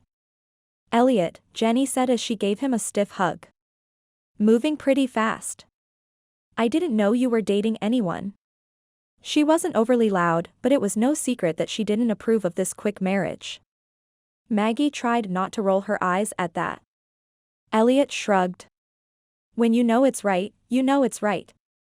Besides, I didn't think Scott or Rebecca were the kind to share all my doings with someone completely unconnected to my life. Unconnected? Jenny said. We are practically siblings. Elliot shook his head. Marriage doesn't work like that. But you do know my wife. Rebecca's good friend, Maggie. Yes, Jenny said. I know Mags. She looked her up and down as if bothered by the fact she still had to tolerate Maggie. You and Becca were always getting into some kind of trouble or another. Maggie smiled sweetly, all the while wanting to turn and walk away. Ignoring Jenny had always been the easiest way to deal with her before. Oh, I wouldn't say trouble, but we sure had a lot of fun. Jenny practically sniffed in distaste and waved at the room. I like your. She paused as if not sure what kind of compliment to give, and Maggie wanted to push her along so she could get to the rest of the guests she did want to see. Your colors are lovely. Congrats on your marriage. I hope you two will be happy together. Jenny didn't seem like she thought that was likely at all as she gave them both appraising looks before waving to her husband to join her at the punch table. Elliot leaned in close and used a kiss on the cheek as cover for the comment he whispered. What a horrible woman. Think we should keep an eye on her? Maggie shook her head gently. No, I think it's best to forget her if we can. Mark and Katie are over there with Lisa and I'm sure they'll be fine. Maggie turned her attention back to the next visitor and hugged her coworker with joy. Thanks so much for coming. Let me introduce my husband to you. As she said the word husband, Maggie wished there was more meaning to the word than just the legal paper. She had to push that thought away so she didn't drive herself crazy wishing for the might-have-beens. She'd be able to care for the kids she loved, help a friend who was doing his best, and have some stability in her life and even save up money for the future instead of providing for herself all on her own. What a way to enter into a marriage, she thought. As they drove home that night with Katie and Mark practically asleep in the back seat of his brother Scott's minivan, Elliot didn't know what to say. He was exhausted from such a long drawn-out day and he knew Maggie was dragging as well. At least they could just go home and go right to sleep. Once they got the kids in their rooms, of course. The ride remained silent, and Elliot was okay with that since he could use the kids in the back seat as an excuse if Maggie mentioned the silence. When they reached the house, he pulled into the garage and Maggie got out of the car and opened the back door on her side before he was able to get around to it. He felt bad about not being more of a gentleman to his new wife. Of course, maybe she preferred it if he kept his distance. Since no one was around to watch them, they could go about being normal again instead of all the little touches they'd shared throughout the day. He'd quite enjoyed them, but every time he'd placed his hand on her back, or held her hand while they cut the cake, or snuggled in close for a photo with their friends, he could feel her tighten up or draw in a quick breath in response to his touch. He hoped it was just surprise and not dislike. Maggie leaned in and gently woke Mark up. He was only 5 and still small enough she could carry him. Elliot watched as she opened her arms and Mark stood on the van's floor to wrap himself around Maggie, then tucked his chin against her shoulder. Maggie looked adorable in her wedding dress, tightly hugging the little boy in a rumpled suit. Elliot felt a surge of gratitude at her sacrifice to help them out. She took a single step up into the house from the garage and disappeared around the corner before he got Katie up and into his own arms. She wasn't quite as drowsy as Mark, but Elliot was glad she snuggled up to him for a moment so he could carry her into the house. When the two kids had been changed into their jammies and tucked into bed, Elliot met Maggie in the hallway as she closed Katie's door. Well, I guess this is good night. She turned and headed down the steps and Elliot watched her go. The master bedroom was on the second floor with the kids and Maggie had claimed a room in the basement. The guest room had been where she'd stayed when she and Rebecca had late-night crafting parties or whatever it was they did. She claimed it made her the most comfortable and Elliot didn't want to argue. It would never do to have them share a room, and no one would be coming to inspect the house to be sure they lived as husband and wife. Yet as she walked away and disappeared into the darkness in the house below, Elliot scrubbed his face. He would be lying if he hadn't hoped that after their first kiss, there might have been something that would come of it. At least a few minutes of talking about how crazy their wedding had been. Not that he expected her to join him in his room, but as she closed the door to the basement, the soft sound echoed in the silence, putting him back in his place. It wasn't a real marriage. Elliot needed to get that through his head immediately or he would end up miserable. No one should seem miserable on the night of his own wedding. Being with Elliot all day long had nearly done Maggie in. He was amazing with the kids and watching him as he helped Mark get all ready for bed, helping him brush his teeth while he was practically asleep sitting on the bathroom counter had been adorable. He had so much patience and just the right amount of firmness with them. When she'd bumped into him as she came out of Katie's room, seeing him there with his tux shirt undone a few buttons was enough to set her pulse racing. She had to retreat to her basement sanctuary where she could hide her ogling eyes. Elliot didn't need to see her all affected by him. He needed to keep himself committed to his role as dad and provider. She was just there to help ease his parenting burden and give the kids some extra stability. Though she'd already moved most of her things to the house and had the room set up how she liked it, she still felt like such a stranger here. Too many memories of the time she'd spent with her best friend in this house came to haunt her, and Maggie let the tears fall. She could do this. Tonight, she'd mourn her friend once more and pray for forgiveness for taking over her house and the role of mother to those kids. In the morning, she'd do her best to fill Rebecca's shoes. Though Maggie knew she'd never be able to replace their mother, she was going to do her best to be a better aunt than their other option. Not that it was a lot of competition. Thoughts of Jenny helped Maggie dry her tears, but then images of her at the reception were soon replaced by thoughts of Elliot and the delicious shivers she'd felt when he leaned over and kissed her cheek, then whispered in her ear. For the rest of the night, Maggie tried to force Elliot out of her thoughts, but it proved to be more difficult than she could have imagined. Since she knew she'd never get another kiss like the ones they'd shared today, she allowed herself a little sweet torture as she relived the memories over and over until she finally fell asleep. Chapter 5. Elliot felt like a coward as he hurried into his truck to drive to the fire station Monday morning. Maggie had gotten up early and made breakfast for him and the kids, but he didn't think he could stand to watch her as she moved around the kitchen in her yoga pants and exercise top. Her curves were just too enticing. Sunday had been all about getting adjusted and opening gifts and writing thank you cards, so the kids had been with them throughout the whole day, giving the two of them a buffer against any awkwardness. This morning, seeing her all relaxed and homemaking in the kitchen made him realize he was living with a woman now and would be for a long time to come. Why he ever thought he could make do with a marriage of convenience instead of romance was beyond him. He should have started to woo her the moment he got the idea of getting a wife to keep the kids away from Jenny. Now he'd practically shot himself in the foot and had no one to blame but himself. He grabbed a tortilla and stuffed it full of eggs and bacon, then gave her a parting wave and a mumbled, "Thanks for breakfast, but I have to run." Maggie had glanced at him, then turned her attention to the kids who had asked a question as he got to the door, and Elliot was happy to disappear. When he entered the fire station, he was surprised at the shouts that welcomed him. "Hey, Elle. Surprised you made it," Paul said. "Can't believe you didn't try to get this shift off," Ray, one of his crewmates, called out. Yeah, Elliot said. "I tried, but everyone told me no when they heard they would have to work with you." As the others at the station heard that, they all laughed. He loved that he could rib his buddies. The teasing back and forth always made their job easier. "True," Mario hollered from beside the engine he was double-checking the gauges on. "Ray is always stopping me from getting any replacements here. I can't help it that everyone else is intimidated by my looks and muscles," Ray said. "Right." Elliot nodded. "Your looks are awful. It's a good thing you wear a mask when you go into the buildings, or all the victims of the fires would run back inside." Mario slapped Elliot on the back and Ray shook his head with another laugh and went back to work on checking their gear. Everyone knew that Ray had plenty of female admirers, and quite a few broken hearts as well. At least Elliot had turned the attention away from himself so he could get to work. Elliot checked his own turnouts to be sure things were all in place in case of an emergency. There hadn't been a structure fire in a few days, just some minor car accidents and other 911 calls where they arrived as backup to the ambulance. If history followed its typical pattern, there would likely be one during their shift or the one following.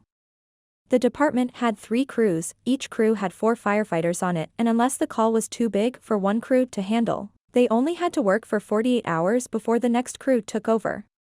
Elliot enjoyed the routine that gave him 4 days off to recover and work on building his own custom-made furniture and restoration business. He'd been mostly absent from the fire department for the first few weeks after his brother's death, until he could figure out a babysitter situation for Katie and Mark, but now with Maggie there to cover for him while he was at the fire station, it would make things much easier. "How's the wife?" Mario asked as they walked over to the fire engine to double-check and make sure all the equipment needed for any emergency they might be called on was in its proper place. Each crew was responsible for returning everything, But all crews had gotten into the habit of checking the work before they did anything else.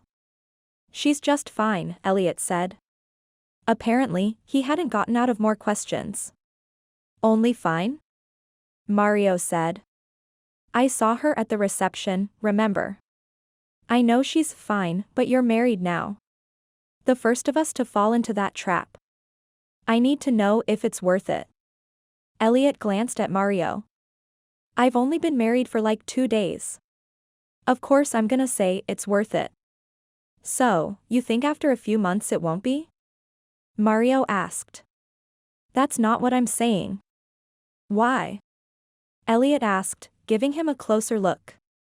"You got something brewing on the sly?" "No," Mario said.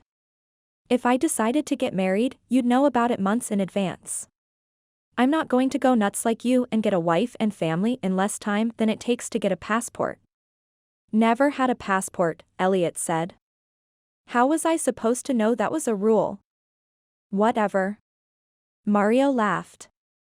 "I just hope things work out good for ya. Maybe one of these days, you'll bring Maggie to the station so I can have a chance to figure out why someone as fine as her would want to get saddled to a guy like you." Elliot swallowed, then laughed to brush it off. "Like I'd want her to be exposed to all of you. No way he'd be bringing her in until he was sure they'd gotten things worked out for questions like that." They had managed to convince her family of them falling in love before Scott and Rebecca's death, allowing them to accept the reason for this quick marriage. He wasn't sure his buddies here would believe it. They knew too much about his lack of romantic pursuits since they all talked about the dates or lack thereof each had experienced. Ray hollered from the side. "You just don't want her to be disappointed she picked the wrong guy." "Careful," Mario hollered, "I saw how they were looking at each other at the reception. He's going to tear you in two and you'll have to call the B crew and see if they'll come put you back together." Elliot laughed with the others, but inside he wondered what Mario had seen. Elliot admired his wife's kindness and beauty, but he didn't think he was using Go. Go. eyes at her. At least he hoped he hadn't been. If that's what Mario saw, then they'd done a good job at making people believe it was a normal and regular marriage. Elliot needed to change the subject fast. He couldn't afford to have his mind on anything other than his work. People's lives depended on it. As if that thought led to Karma laughing at him, the intercom in the station crackled. "Attention A crew, there's a report of a cat stuck in a tree at 185 Walnut Drive. The owner is distraught and would like some assistance." The siren didn't go off, but the dispatcher repeated the address and information as the crew gathered their turnouts. They wouldn't really need to be wearing full gear for rescuing the cat, but if they didn't go prepared with all their protective clothing, there would be no time to return to the station for it if a real emergency call came in. Elliot climbed into the driver's seat and once the remainder of his crew gave the signal they were in, he nodded to Paul, the crew captain, and pulled out of the bay. Emerald Cove wasn't a huge city, and Elliot had driven through most of it during his life there, so as he followed the directions on the GPS system, he didn't stress about getting there overly fast. They pulled up to the curb in front of 185 Walnut Drive and Elliot watched the little old woman waving them down and pointing frantically at the tree. Captain Paul climbed out of the front seat and went to speak with the woman as Ray worked his way to the straight ladder hanging on the side of the engine since they wouldn't need the extending ladder built into the fire truck. Ray placed the ladder against the tree and Elliot moved over to hold it into position. Their earlier banter and threats of retribution forgotten as they worked as a team. Ray spoke softly to the cat, who looked a little on the young side and held his hand out, urging the orange tabby to come closer. Ray leaned farther to the side, and Elliot felt the ladder shift.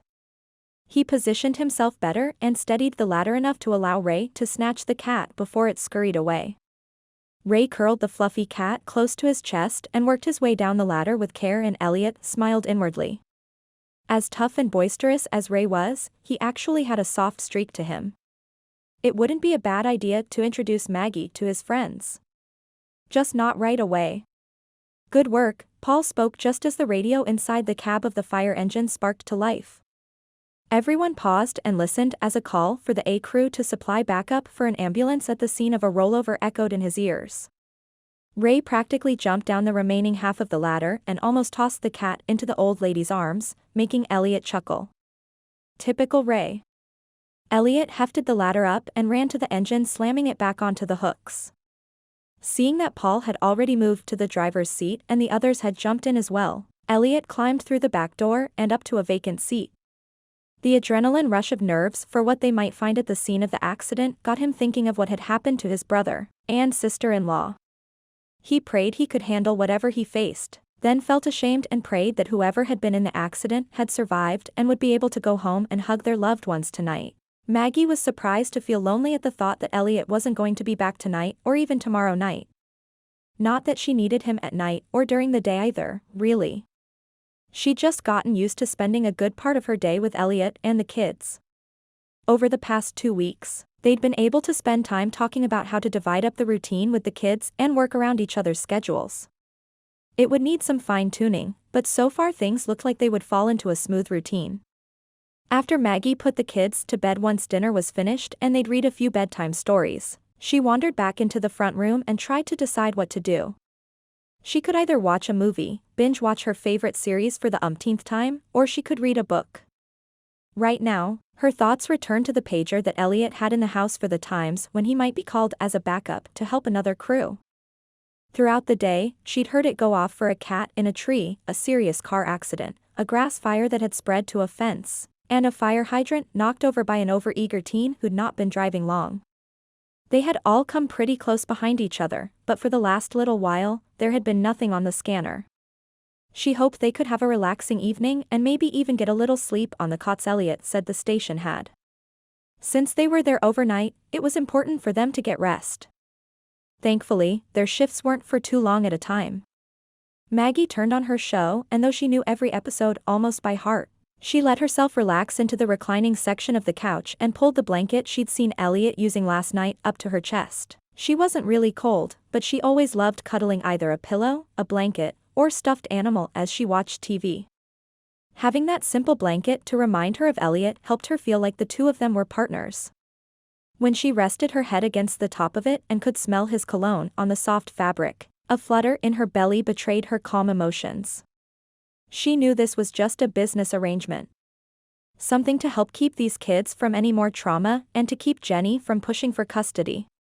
Yet, living with Elliot would be rather difficult, especially with the way her body and mind reacted to him or thoughts of him. Of course, he had seemed more than eager to get out of the house this morning. He was so used to being a bachelor that having a sudden family was probably difficult to adjust to. At least she hoped he wasn't rushing out because he didn't want to be there with her. It would be a good idea for her to lock away her heart and not let any ideas about a happy family begin to form. He was basically just a roommate. A partner in raising children. Nothing more. She wouldn't have to worry about seeing him tomorrow morning, but when he came off his shift on Wednesday morning, she would try to take the kids out of the house. They would go somewhere for the day so he could sleep and recover from his 48-hour shift.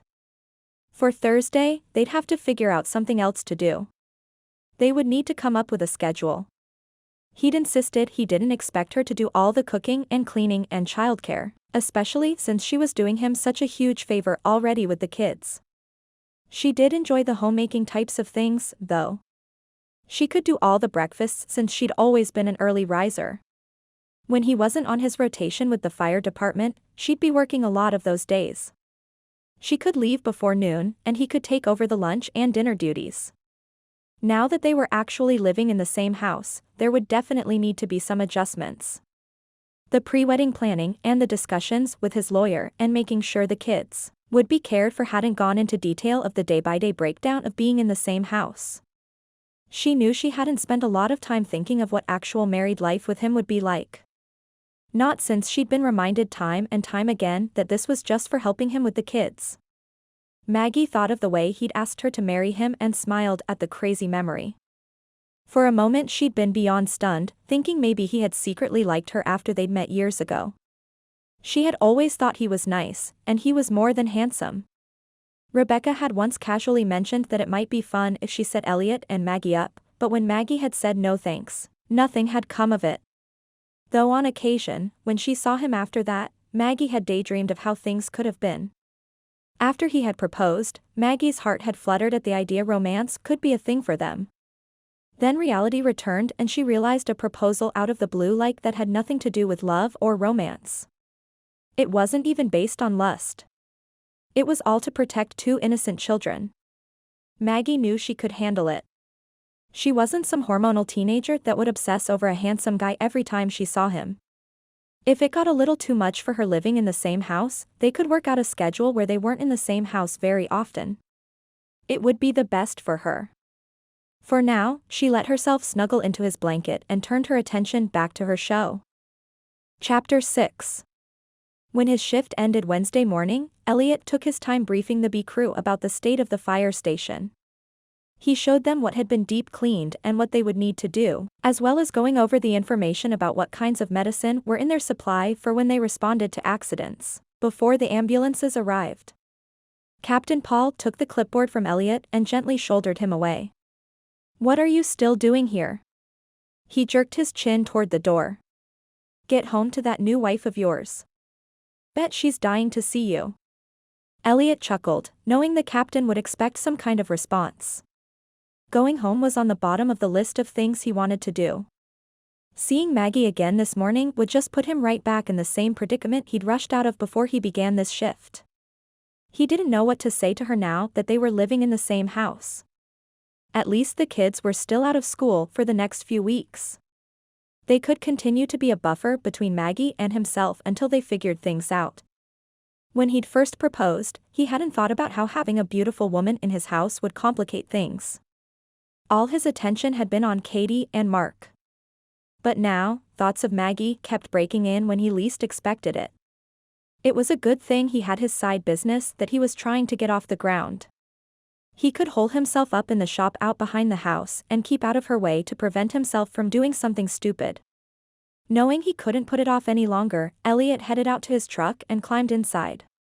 He was home in less than 10 minutes. As he pulled the truck into the driveway, he looked at the house that held his new life. He could do this. He was a first responder for crying out loud. He walked into burning buildings. He could walk into his own house. When he opened the front door, Mark saw him from his place at the kitchen table and jumped off his chair and ran to him. "Uncle Elliot. You're back. Did you have any fires to fight?" "Hey, Mark," Elliot said as he grabbed the boy and lifted him into a hug. "Just a couple little ones." He walked into the kitchen with Mark still held close to him and caught Maggie looking at him. Her smile at the sight of him made his stomach do strange things. Not like a hungry rumble, but he thought he might know what people meant when they said butterflies had taken flight inside. "Hi, Maggie," Elliot said, then turned his attention to Katie to make it less focused on his wife. "How have you been, Katie? Did you guys have fun with Aunt Maggie?" Katie nodded. "Maggie's awesome. Better than Mrs. Harvey. Maggie read us stories and we even made some cardboard armor." "Cardboard armor?" Elliot asked, intrigued. "What kinds?" Maggie smiled. "Oh, nothing too fancy. A couple chest plates and a shield." Yeah. Mark joined in. "She even made me a sword. Wanna see it?" "A sword?" Elliot asked. "No way." Uh-huh. "Come on. It's in my room." Mark practically jumped out of Elliot's arms and went racing to the stairs leading up to his room. "I got a sword too," Katie said. "Mine's longer than his, 'cause I'm bigger." "Nice," Elliot said. He turned to Maggie. "Way cool to make stuff like that. I needed something to do with all the boxes I unpacked. I used to love doing it with my cousins when we went to Grandma's for the family reunions and cousins camp up by Emerald Lake." Before Elliot had turned to follow Mark to his room, Mark's little legs came bounding down the stairs. He jumped down the last two and rounded the corner to show off his sword. "You even painted them," Elliot said and looked at Maggie. "What a way cool aunt you've got." "She's awesome," Mark said. "And she said we could even make some for you. Come on, let's go. The stuff is all down in the playroom." "Wait a minute, Mark," Maggie said softly. "Don't you think Uncle Elliot needs to have some breakfast and get some rest?" And we were going to go to the zoo today to give him some quiet time. Elliot shook his head. I ate at the station this morning. Last night we didn't have any calls, so I got some sleep. You can come to the zoo then, too. Katie said. Elliot smiled at her excitement and turned to look at Maggie, but it looked like she was disappointed that he'd be joining them. That hurt more than he expected. Well, maybe we'll have to see. I might have too much to do to go to the zoo with you. Maggie can still take you for sure. He looked at her then added. If that works for you, that is. But you need to come too, Uncle Elliot, Mark said. You have to hold me up high so I can see the alligators. That's what Dad always did. Elliot wasn't sure what to do. From the look on Maggie's face when Katie had first suggested it, he knew Maggie didn't really want him with, but he hated disappointing the kids. You should come with, Maggie said, her face looking more controlled with a smile even. If you're sure, Elliot said. What time were you planning on leaving? 10, Maggie said. Perfect, Elliot said. Gives me time to go shower. Need any help to get things ready? Maggie shook her head. No, we have the sunscreen and snacks all packed. So, we're good.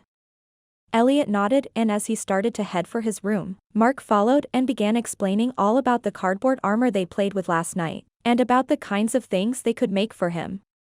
He almost couldn't wait to join in the fun, but he hoped it wouldn't inconvenience Maggie. He didn't want her to think of him as a burden or just an extra person to take care of now that they were in the same house. Man, this married business was hard. Having Elliot at the zoo with them wasn't nearly as nerve-wracking as she'd first expected when the kids invited him along. Maggie had hoped to give him the quiet time he needed to recover from his shift at the fire station, and she'd panicked when he said he didn't need it. She didn't know how to handle being with him all day yet now that they were officially married. She didn't have to work until tomorrow, giving her too much time to try avoiding him. Maggie shook her head. What kind of crazy woman was she that she didn't want to be with her new husband? She had never known anyone who had gotten married for something like this instead of for love. It would be incredibly awkward for the first little while, she was sure, but she could do it. Katie and Mark were definitely having more fun than they would have if it had just been her with them. She couldn't lift Mark up high enough he could see into the enclosures.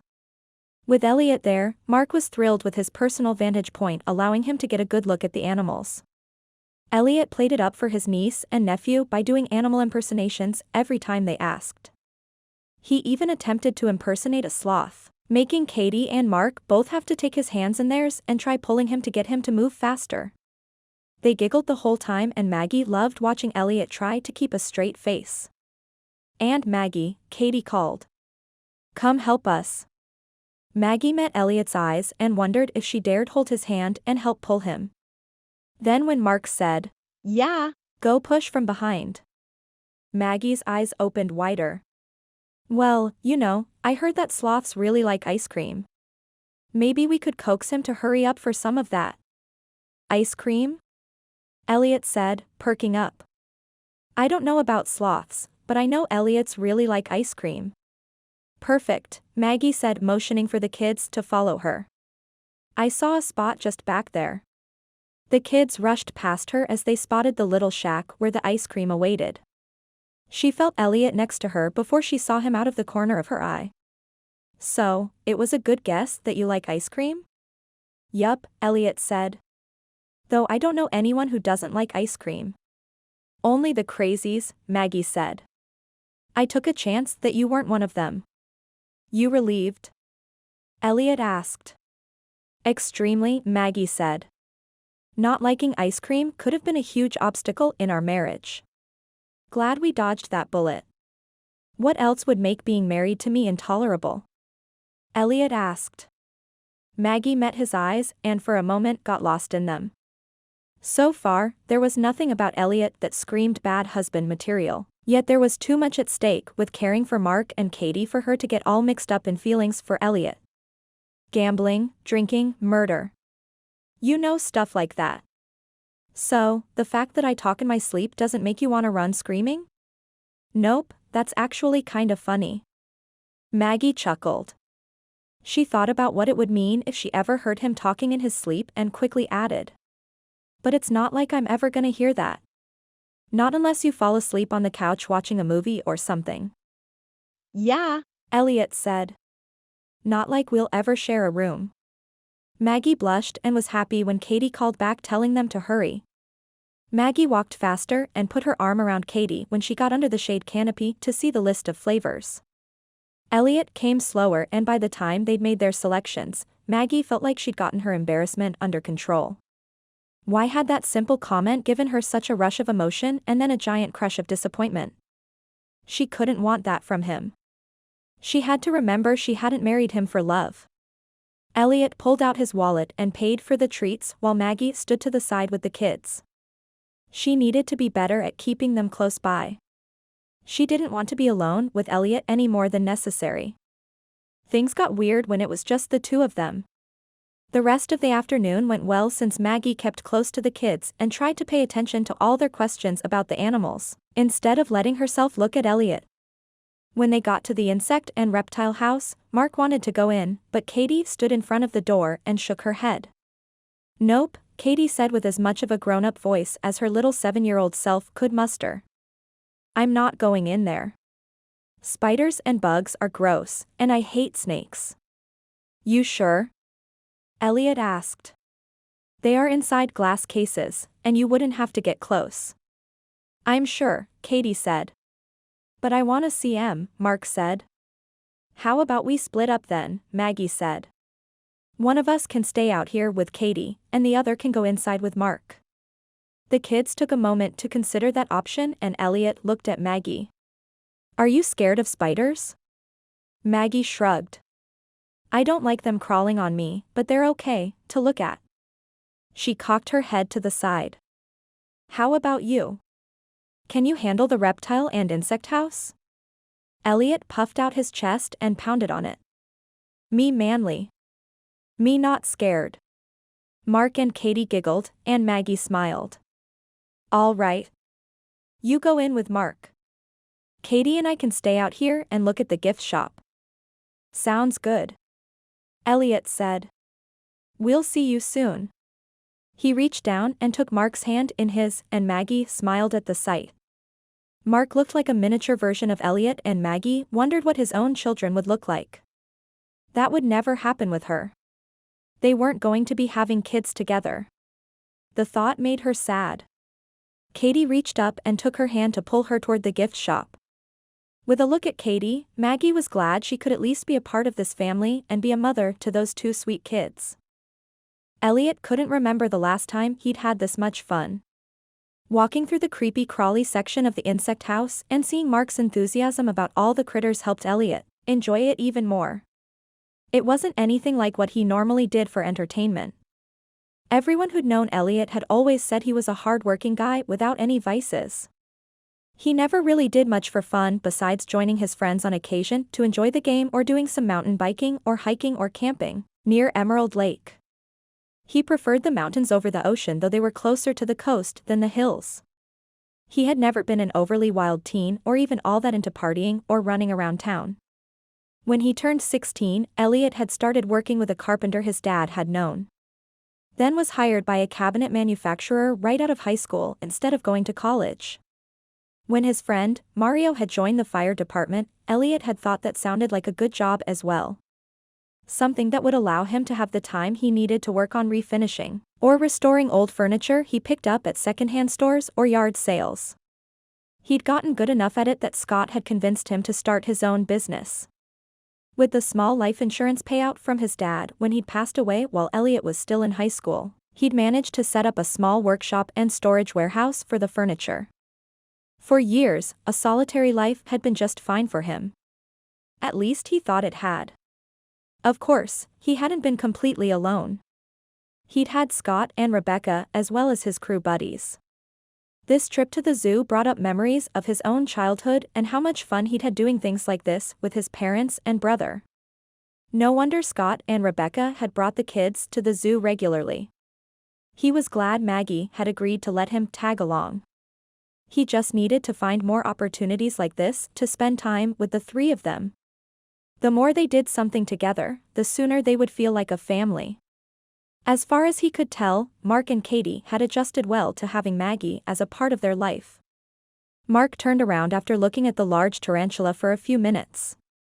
Do you think Aunt Maggie would let me have a pet tarantula? A pet spider? Elliot asked. Why would you want that? Mark shrugged. I don't know. I just thought they were cool, and the label there says that these spiders can live for years and years. Wouldn't you want a puppy or a kitten instead? Elliot asked. Mark paused as if considering it. Could we really get a pet?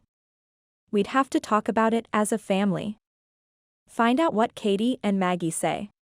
If we did get a pet, everyone would have to be willing to help take care of it. If you got a tarantula, Katie would probably freak out. Mark's eyes lit up and Elliot struggled to keep his laugh to himself. Now wait a minute, kiddo, Elliot said as Mark turned back to the spider's display case. We will not be getting a pet to tease your sister, got it? All right, Mark said, sounding slightly defeated. But let's talk to Katie about a puppy or a kitten. Probably not a kitten though. Puppies can be trained. Elliot shook his head to himself as Mark continued to talk about the merits of the different kinds of pets. He may have just stuck his neck out a little too far. He just hoped after a family discussion, everyone could agree on whatever. He had no idea if Maggie even liked house pets. You ready to go meet the others? Elliot asked. Mark joined Elliot and slipped his little hand into Elliot's, and the two walked out into the bright sunlight. It took a few minutes for Elliot to spot Katie and Maggie, but once Mark saw them, he pulled Elliot along behind him in his rush to get to them. We can get a puppy. Mark let go of Elliot and ran to his sister. Whoa, Elliot said as Maggie looked at him with curiosity. Thankfully it wasn't anger or annoyance on her face. Well, Mark corrected. Maybe. I wanted to get a pet tarantula, but Uncle Elliot said no. He did say we could look at getting a dog, though.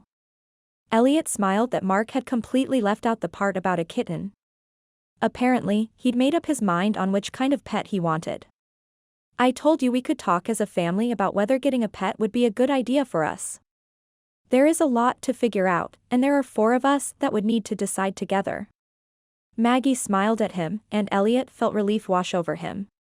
He'd at least done that part right. Katie looked up at Maggie, then to him. Can we maybe get a pet? I'd be really good at feeding it. Maggie shrugged. I am sure you would be a great pet feeder. I think pets are fine, but I think maybe we should wait for just a little bit longer and do some planning.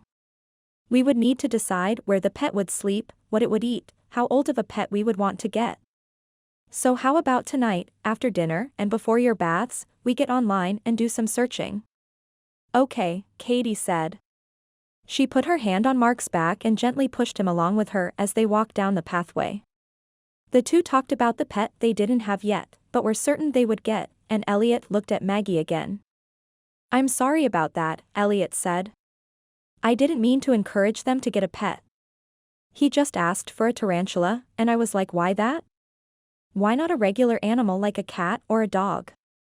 Then he just took off with the idea. Maggie laughed. I don't blame him.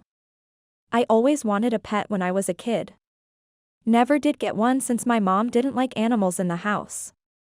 How would you feel about a pet in the house? Elliot asked. We only had gerbils and hamsters when I was a kid. That might actually be a really great idea, Maggie said. The kids can have a small pet like that and figure out how to care for it. Then after a while, we can revisit the cat or the dog option. That would work.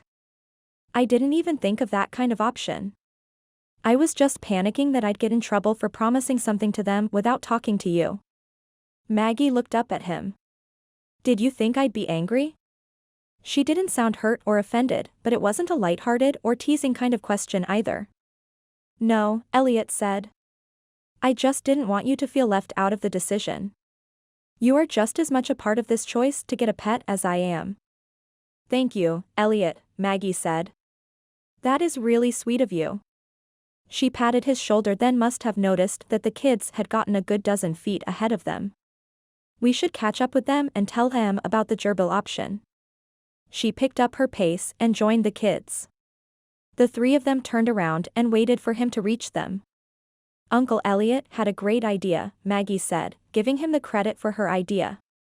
Elliot squatted down in front of the kids. Aunt Maggie and I both thought it might be fun to get a gerbil or a hamster first while you're learning about how to care for a pet. They are pretty easy, and I already know a little bit about them. Can we go to the pet store today? Katie asked. If they don't close by the time we're finished with the zoo, Maggie said. But we still have a lot to see. So come on. Let's check the map and see where we want to go next. She pulled out a folded map of the zoo from her back pocket and the three of them leaned over it, their heads bowed together in study before Mark's little hand shot out. The lions, he shouted. Let's go there. Maggie managed to grab him by the hand before he could get too far from them. Take Mark's hand, Katie. Mark stuck his hand out for his sister, then demanded. Katie, you grab Uncle Elliot's now. The four walked together to the next exhibit and Elliot once again thanked his lucky stars that Maggie had slipped into his life, with these kids so easily. She was exactly what they needed. Chapter 7. Maggie loved watching Elliot as he worked with the kids. Actually, she loved watching Elliot at any time, doing anything. Okay, Mark. Looks like this piece fits there. Elliot held up one section of plastic and passed it over to Mark. Instead of just doing it himself, Elliot had Mark help him put the pieces of the cage together, and now they were adding the little climbing tube contraption they had purchased with the gerbil. Katie had claimed oldest kid status, and therefore first to hold the pet when they got home from the pet store the next morning. For the remainder of their outing at the zoo yesterday, Mark and Katie had talked non-stop about getting a gerbil, so Maggie had presented a compromise.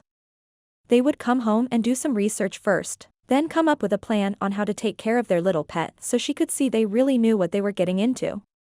She'd had difficulty convincing them to turn off the computer with all the different websites about animal care to even come eat dinner. Then she had made sure they'd had baths and brushed teeth while Elliot had gone out to his shop to check the glue's drying progress on his latest table. She had offered to read a story, but instead the kids kept asking more and more questions about the gerbil until she had promised they could go to the pet store first thing in the morning.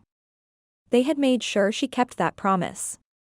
No sooner had she pulled out things for making breakfast than the children came down to the table, fully dressed and ready to go. Where's Uncle Elliot? Katie asked. I'll go get him. Mark shouted before running down the hallway to wake his uncle before Maggie could tell him not to. Can we go get in the car right now? Katie asked. Let's eat breakfast first. Then we can go. Maggie handed Katie a few plates from the cupboard. Then when Mark arrived, she handed him the cups and forks. Elliot arrived in just his pajama bottoms and his hair sticking up from coming right from the bed. Maggie struggled to take her eyes off his chest and shoulders. Thankfully, he still looked partly asleep, so she hoped he hadn't noticed her ogling him like some love-sick girl. They ate quickly, debating the whole time on what the right name for their new pet would be. While Elliot rushed through a shower, Mark and Katie asked to access the internet again to read more about the gerbils, so Maggie found a site on her phone then passed it to them to look at while she cleaned up the breakfast dishes. Elliot drove as Maggie read through names on a baby naming website to help the children come up with names for the pet, and she wondered if she would ever have a reason to pick a baby name for real. On a few names, Elliot shook his head. No, that name can't be used on a pet. It should be saved for a real baby. He didn't take his eyes off the road, allowing Maggie to watch him surreptitiously. Would he want children of his own? If she was being honest, she wanted to be a mother. To carry a child within her and learn to love it from the moment she was aware of its existence. She had watched Rebecca experience pregnancy and had seen how strong that love had been from the beginning. Maggie looked at Mark and Katie, sitting in the back seat, still talking happily about possible names, and knew that even if she wasn't blessed with giving birth to a child on her own, she truly did love these two. Now, watching how patient Elliot was with Mark, she hoped that one day, they could possibly move past this just being a companionship to care for these kids. It would take time. They had only really been together for just over a month. She'd have to think of a way to let him know that she would be invested in this for longer than what they'd laid out in the contract. I have it, Katie shouted, lifting the tiny creature into the air, cradled safely between her two hands. A name that is fitting. Behold, I present to you, Sir Jeremiah von Gerbil. Maggie smiled at the grandeur. I love it. It's a long name, Mark said. Do I have to call him all the names? No, Elliot said. You could call him Sir Jerry. Or Sir von Gerbil. Yeah. Katie said, but Sir Jeremiah von Gerbil sounds better altogether. So that's what I'm gonna call him. Okay, Mark said. We're almost done with the tube. Are you ready to put him inside the cage? Katie nodded and moved closer, then waited for them to tell her when to slip Jeremiah inside. When Mark snapped the last piece together, he motioned for her to put him in. Elliot stepped back and stood next to Maggie, giving her a pat on the back before letting his hand rest on her shoulder for a moment. This was really sweet of you, he said softly. You too, Maggie met his eye. You're the one that drove us there, then helped us pick him out and get the right cage and equipment. Yeah. But that's because I messed up on even bringing it up. I'm just glad you are really easygoing about it. Then if we someday decide to get a puppy or a cat or whatever, the kids will know how to take care of it.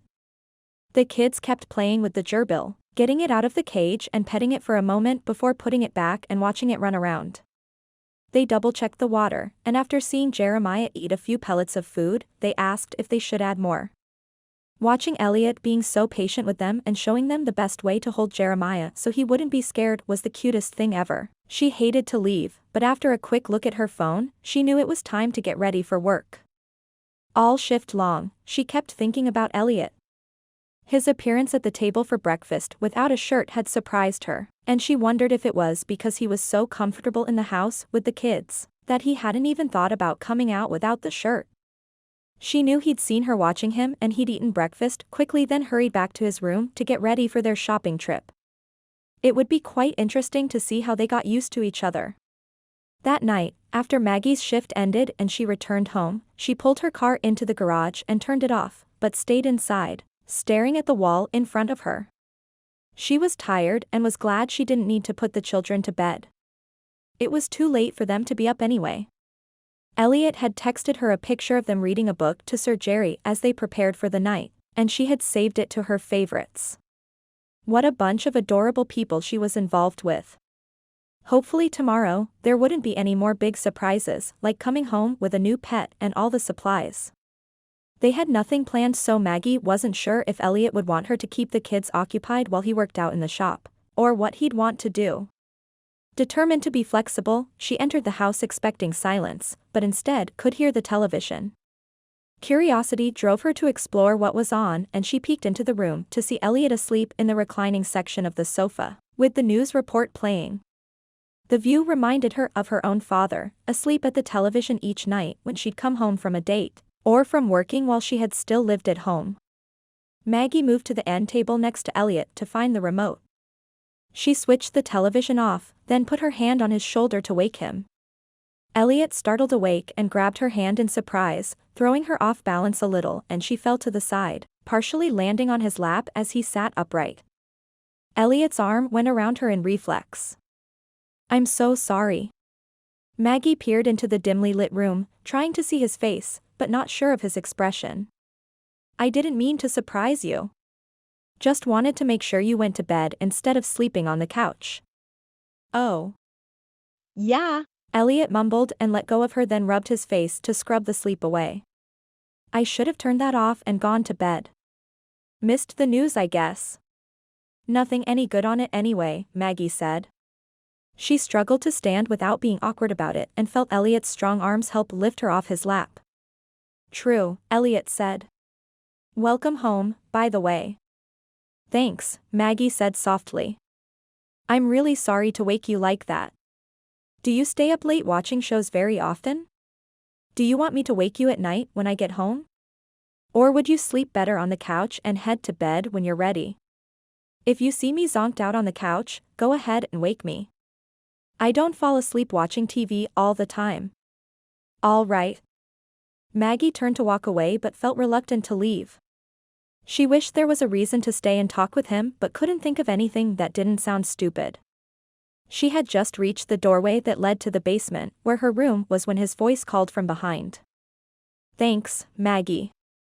See you in the morning. Sleep well." "You too," Maggie said softly as she took her first few steps down into the basement. Of course, it took her ages to stop thinking about him and to fall asleep. Elliot was showered and dressed before Maggie had breakfast on the table this time. He didn't know how she did it every morning and still looked so cheerful. She also looked completely rested and dressed for the day, her hair done nice and makeup on, even with working a full shift last night. "Morning, Elliot," Maggie said when she turned around, seeming a little surprised to see him. "You're up early." Yeah. He said, moving over to the table to spread out the plates and forks she had just set on the corner. "I was going to head to a secondhand store and check to see if they had any new pieces of furniture in. I like to grab some of the interesting ones and refinish them. I hope you can find some good ones. I usually get something nice each week. Sometimes I have to go a little further out of the area to find things. Or I'll work on my own project." "I'd like to check out your work," Maggie said. "Would it be okay to take a tour of your shop sometime?" "Of course," Elliot said, joining her near the stove. "Need any help with breakfast? Anything you want me to put on the table?" He was standing close enough he could see the little freckles on the side of her neck and smell the sweet perfume that was just right. Maggie shook her head and stepped to the side as if his nearness was a problem. He stepped back to give her a little more space. "Actually, it's mostly ready. If you'd go get the kids up, that would be great." She gave him a tight smile and he knew she was uncomfortable with where he'd been standing, practically in her personal bubble. "Will do," Elliot said. He reluctantly stepped away from her and walked down the hallway to wake the kids. He wished he could have had a few more minutes alone with Maggie. It would be nice to take time to actually try to date his new wife. To know more about her than they'd had time to learn in the month. He'd thought having opposite work schedules would be perfect. It was in regard to caring for the children, but it didn't offer him much time to spend with just her. Perhaps once school started up again, and they had some time during the day before her afternoon shifts, they could get closer. Maggie hadn't expected to see Elliot so early. At least today he had dressed completely, and she didn't have to fight her attraction to him. Well, that was a lie. She was always fighting her attraction. Just today, it was because he smelled so good with his aftershave, and the shirt and jeans he wore looked incredible on him.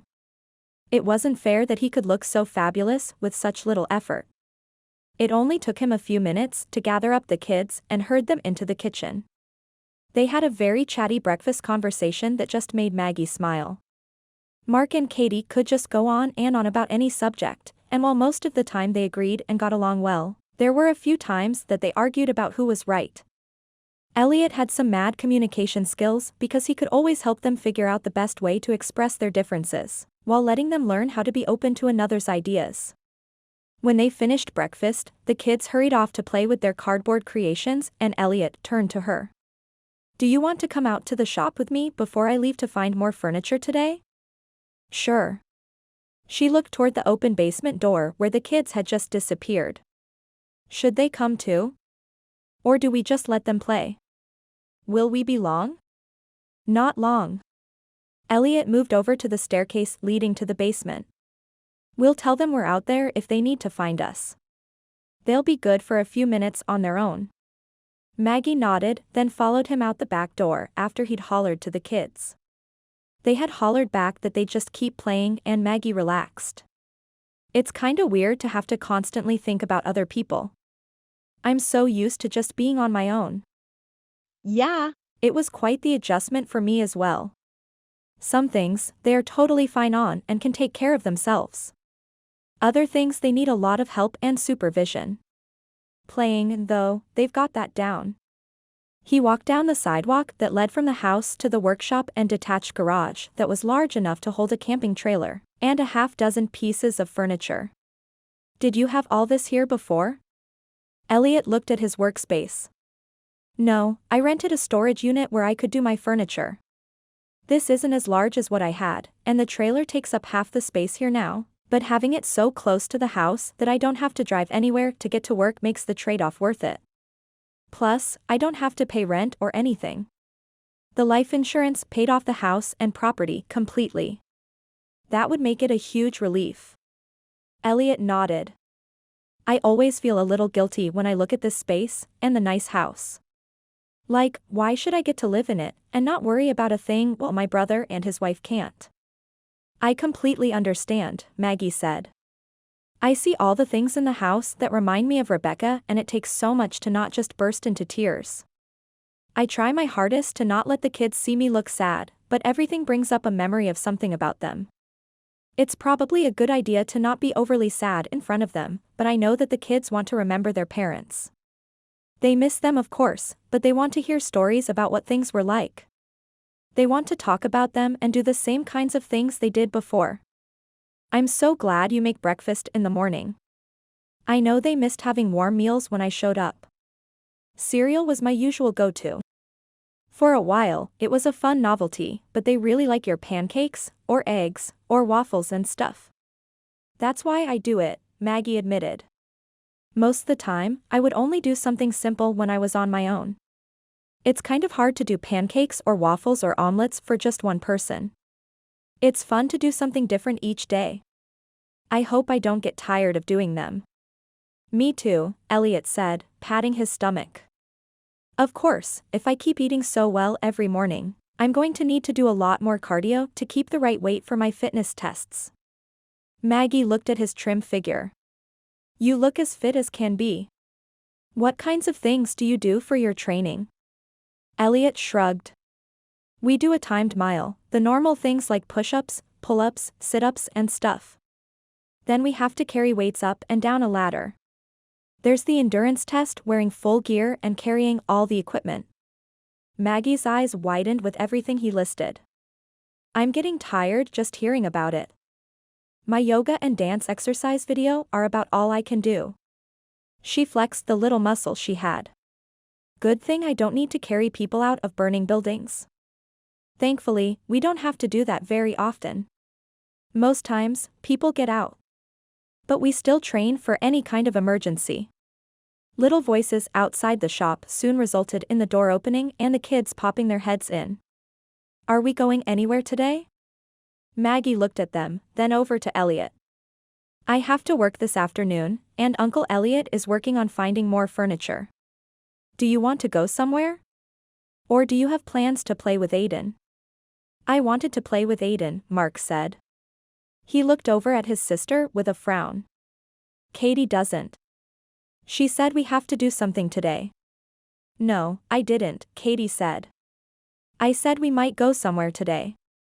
And we played at Aiden's yesterday. I want to play with a girl. Maggie took their hands and headed back toward the house. Tell me about the friends that live nearby. Or about your friends from school. We can look into finding you a girl to play with. And if there isn't one that can play today, then you and I can play girl stuff while Mark goes to Aiden's. Katie looked up with bright eyes. Thanks, Aunt Maggie. I know Cammie is at her dad's this summer, so I can't play at her house. I don't know Amber's house or number. Mommy had it in her phone, but she's gone. We'll figure something out, Maggie said, hoping to help the sweet girl find some happiness. As they walked into the house, Elliot followed them and disappeared into the bedroom for a few minutes. When he came out, he had a cell phone. This was Rebecca's. Not sure if there are any texts or messages or notes or anything in there that will help you with phone numbers and contacts. Hope it helps though. She reached out slowly, not sure if she dared look into the memories that would come. Her own texts to Rebecca were still on her own phone and she knew seeing them had made her sad. Seeing other conversations that Rebecca had had would take a lot of emotional fortitude. But for Katie's sake, she'd do it. Thanks, Elliot, she whispered. He pulled her into a hug, allowing her to share her grief with him at their common loss. She wrapped her arms around his middle and held on tight. Neither said a word, but the steady beat of his heart helped comfort her and she knew she could do this. She would do all she could to help make Rebecca and Scott's children happy and healthy. Elliot lucked out with the findings for his furniture and had taken a few trips back and forth to pick up the pieces he'd found. He barely managed to make it back to the house in time to take over watching the kids so Maggie could head off to work. With Katie and Mark in the shop with him for part of the afternoon and evening, he was able to get a lot of work done. Then he made dinner, got the kids ready for bed, and was considering watching a movie so he could be awake when Maggie got home. Elliot wished Maggie didn't have to work so late each night. It would be nice if there was more time after Maggie returned from her shift so the four of them could do something simple together as a family, playing card games or board games or anything really. Family. The word held a lot of emotion for him. He loved being with them, and now that Maggie had joined their group, things had gotten so much easier. He had thought he'd managed pretty well when he first became their guardian, but having another adult to share the load and the care of the house and children was incredible. He'd always been able to work under difficult circumstances and run on not much sleep when he had to. He had regularly put in long hours and caught up on sleep on the weekends before he'd become the guardian of Mark and Katie. The first few months, he'd been running on adrenaline.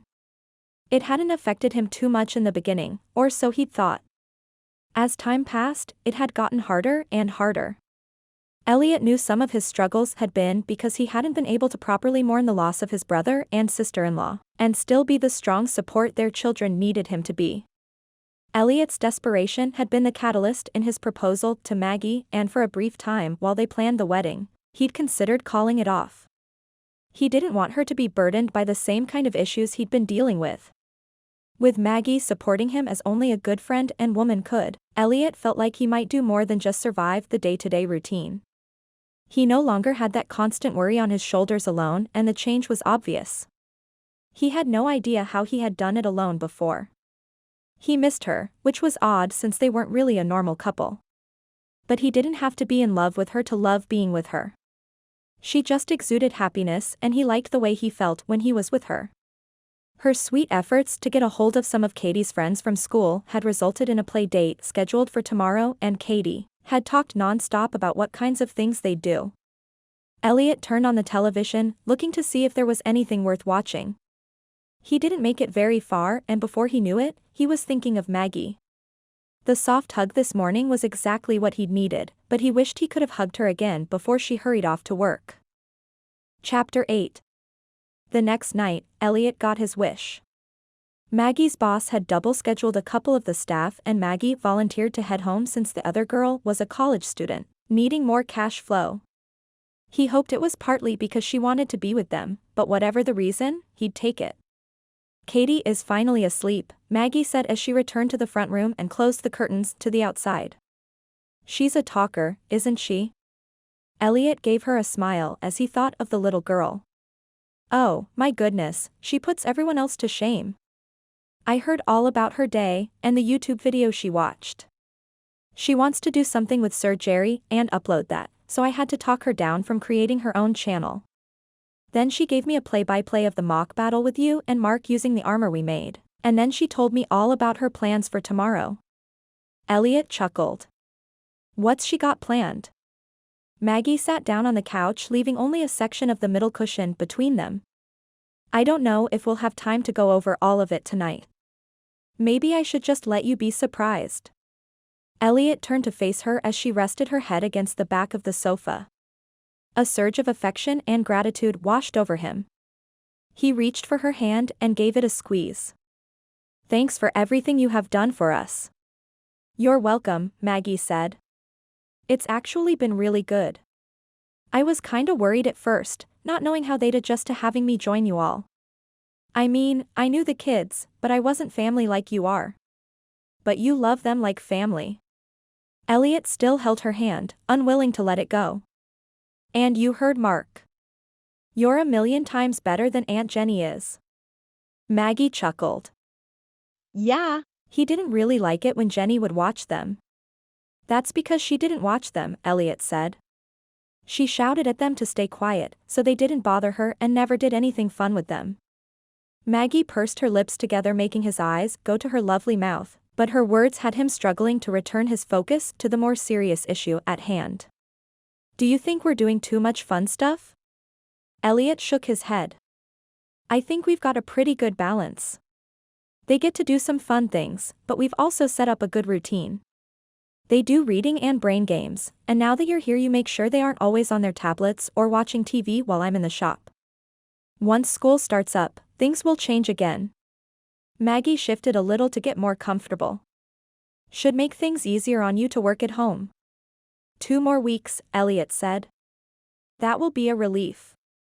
But you did great with them before. You should be proud of yourself. Maggie patted his hand that still held hers. I've only been here a week and I'm exhausted every night. I don't know how you did it. Elliot sighed. Survival mode, I guess. I didn't have a choice.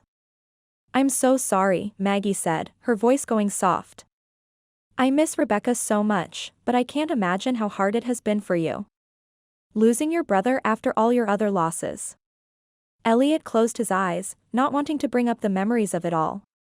His parents had divorced when he was only 11, and his dad had practically disappeared for about 5 years and then all of a sudden wanted to be involved again. It had taken Elliot a long time before he was willing to be in contact with his father. Scott had been the one who'd finally convinced Elliot to give the man another chance. When his father died of cancer 2 years later, Elliot had been grateful Scott had been so level-headed. At least he'd had a chance to come to terms with his relationship with his dad.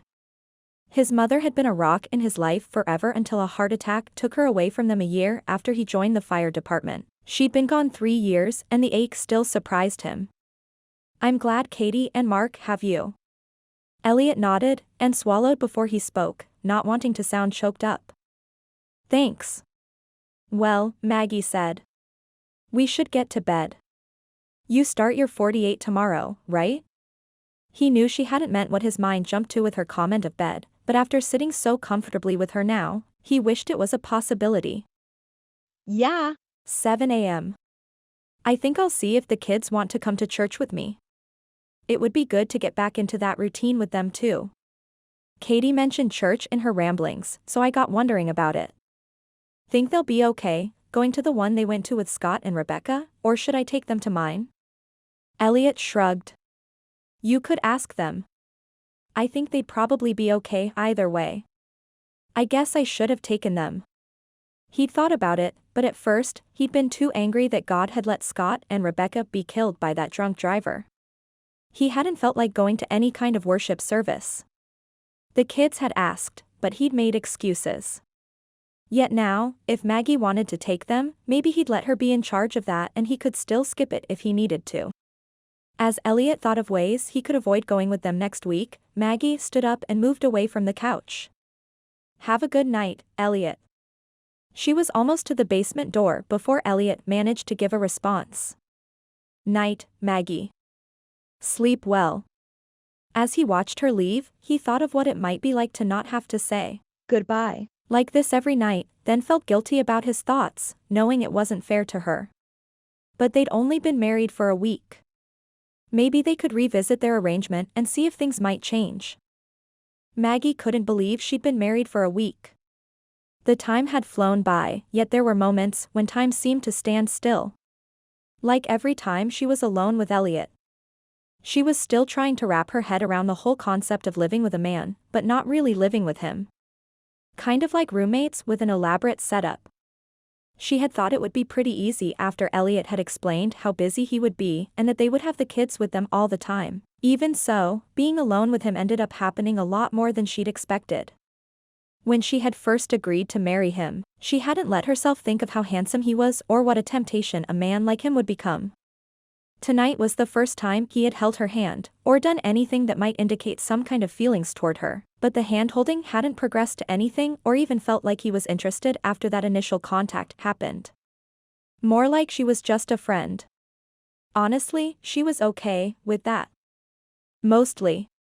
Maggie had dated guys before and even had a few boyfriends that lasted for close to a year at a time, but she'd never let anything get serious.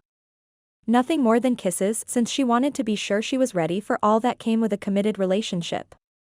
Right now, she was in the most committed of all relationships, married, and there was an even bigger boundary she couldn't cross. He didn't want her that way, and there was no way she was going to put herself out there and make things awkward and uncomfortable. Not when she was the acting mother to 2 kids who needed her.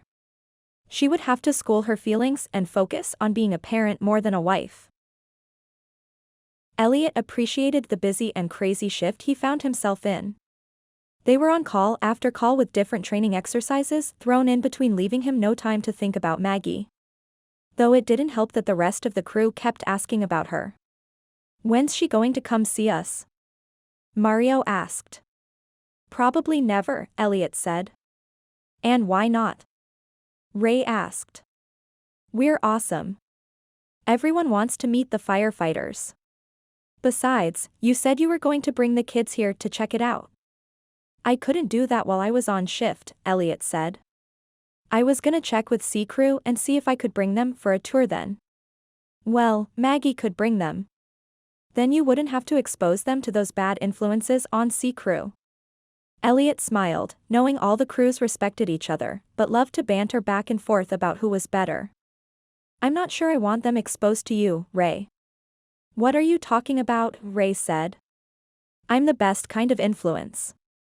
"You really should bring them," Captain said. "It would be good to meet them in a less formal setting." All that wedding prep was so fast. Elliot knew he would have to eventually. He'd kept the kids away from the fire station at first because he didn't want to mix his personal life with his work. It was easier for him to keep sane if he could compartmentalize things. Now that he had Maggie's support to ease his stress, he thought he might be able to blend the different parts of his life together. "I'll find a time," Elliot said. "I'll check with Maggie and see if next week works for her." "Awesome," Mario said. Before anyone could say anything else about Maggie and the kids, the alarm went off and the dispatcher's voice alerted them to a house fire. The 4 sprang into action and were dressed in their gear and in the engine pulling away from the station in minutes. When they arrived at the scene, Elliot assessed the situation and prepared to run the controls from the truck while the other 3 jumped out and got to work. Captain asked the man fighting the fire with a garden hose if anyone was inside the house. When he was told the family had all made it out, Paul joined the other 2 with the hoses. They had enough in the tanks of the engine to get started against the blaze, but Elliot knew the size of the fire that had originated in the garage would need more water, so he rushed over to the hydrant halfway down the block with his hose to prepare it. He allowed his training to take over and the 4-man crew worked seamlessly to fight the blaze. Because the home wasn't far from the station and the owner had done his best to fight it with a garden hose, they were able to save most of the house, though the garage would need to be completely rebuilt. It was unfortunate, but the family had definitely been lucky. They'd all gotten out before the fire had spread, and though there would be smoke damage inside parts of the house, things could have been worse. Elliot was relieved he didn't have to see any more death. He hoped it would be a long time before he saw that again, though in his line of work, it was only a matter of time. Chapter 9. Maggie was surprised to see Elliot come into the house from the garage all dirty and smelling of smoke on Tuesday morning. His eyes were bloodshot, and he looked exhausted and a little haunted. She dropped the breakfast dish back into the sink full of soapy water and wiped her hands on the back of her shirt while rushing over to him. Before she could think about what she was doing, she wrapped him in a hug, hoping to somehow give him comfort. She didn't know what had happened other than he'd had another fire at about 1 a.m., and she thought she'd heard another call for a second crew to come assist. "Oh, Elliot," she whispered, but she didn't know what else to say. Apparently, that was enough because he hugged her back, holding her close as if she was a lifeline in whatever storm he was enduring. As she held him tight, she felt his strong body almost give way and she knew she was holding him up. His frame started to shake underneath her arms and Maggie gripped tighter, pulling his head against her chest as he curled into her for comfort. She'd never held a man as he cried, but as she gave him the time to let it all out, an indescribable wave of emotion rolled over her. If she had to put a name to it, she would have said love. Though he was at least 6 inches taller than her, somehow they fit together as she held him. She almost wished she could pick him up like she would have with Mark and soothe away all his troubles. "Uncle Elliot," Katie's little voice spoke from the side and Maggie felt Elliot change under her arms. "Are you okay?" Katie asked. Maggie turned her head to look at Katie. He had a hard day at work, sweetie, but he'll be okay, after he gets his hugs. Katie moved closer and her head disappeared out of Maggie's sight as she felt Katie wrap Elliot in a hug as well. One of Elliot's arms released Maggie and she could tell he was giving Katie a hug as well.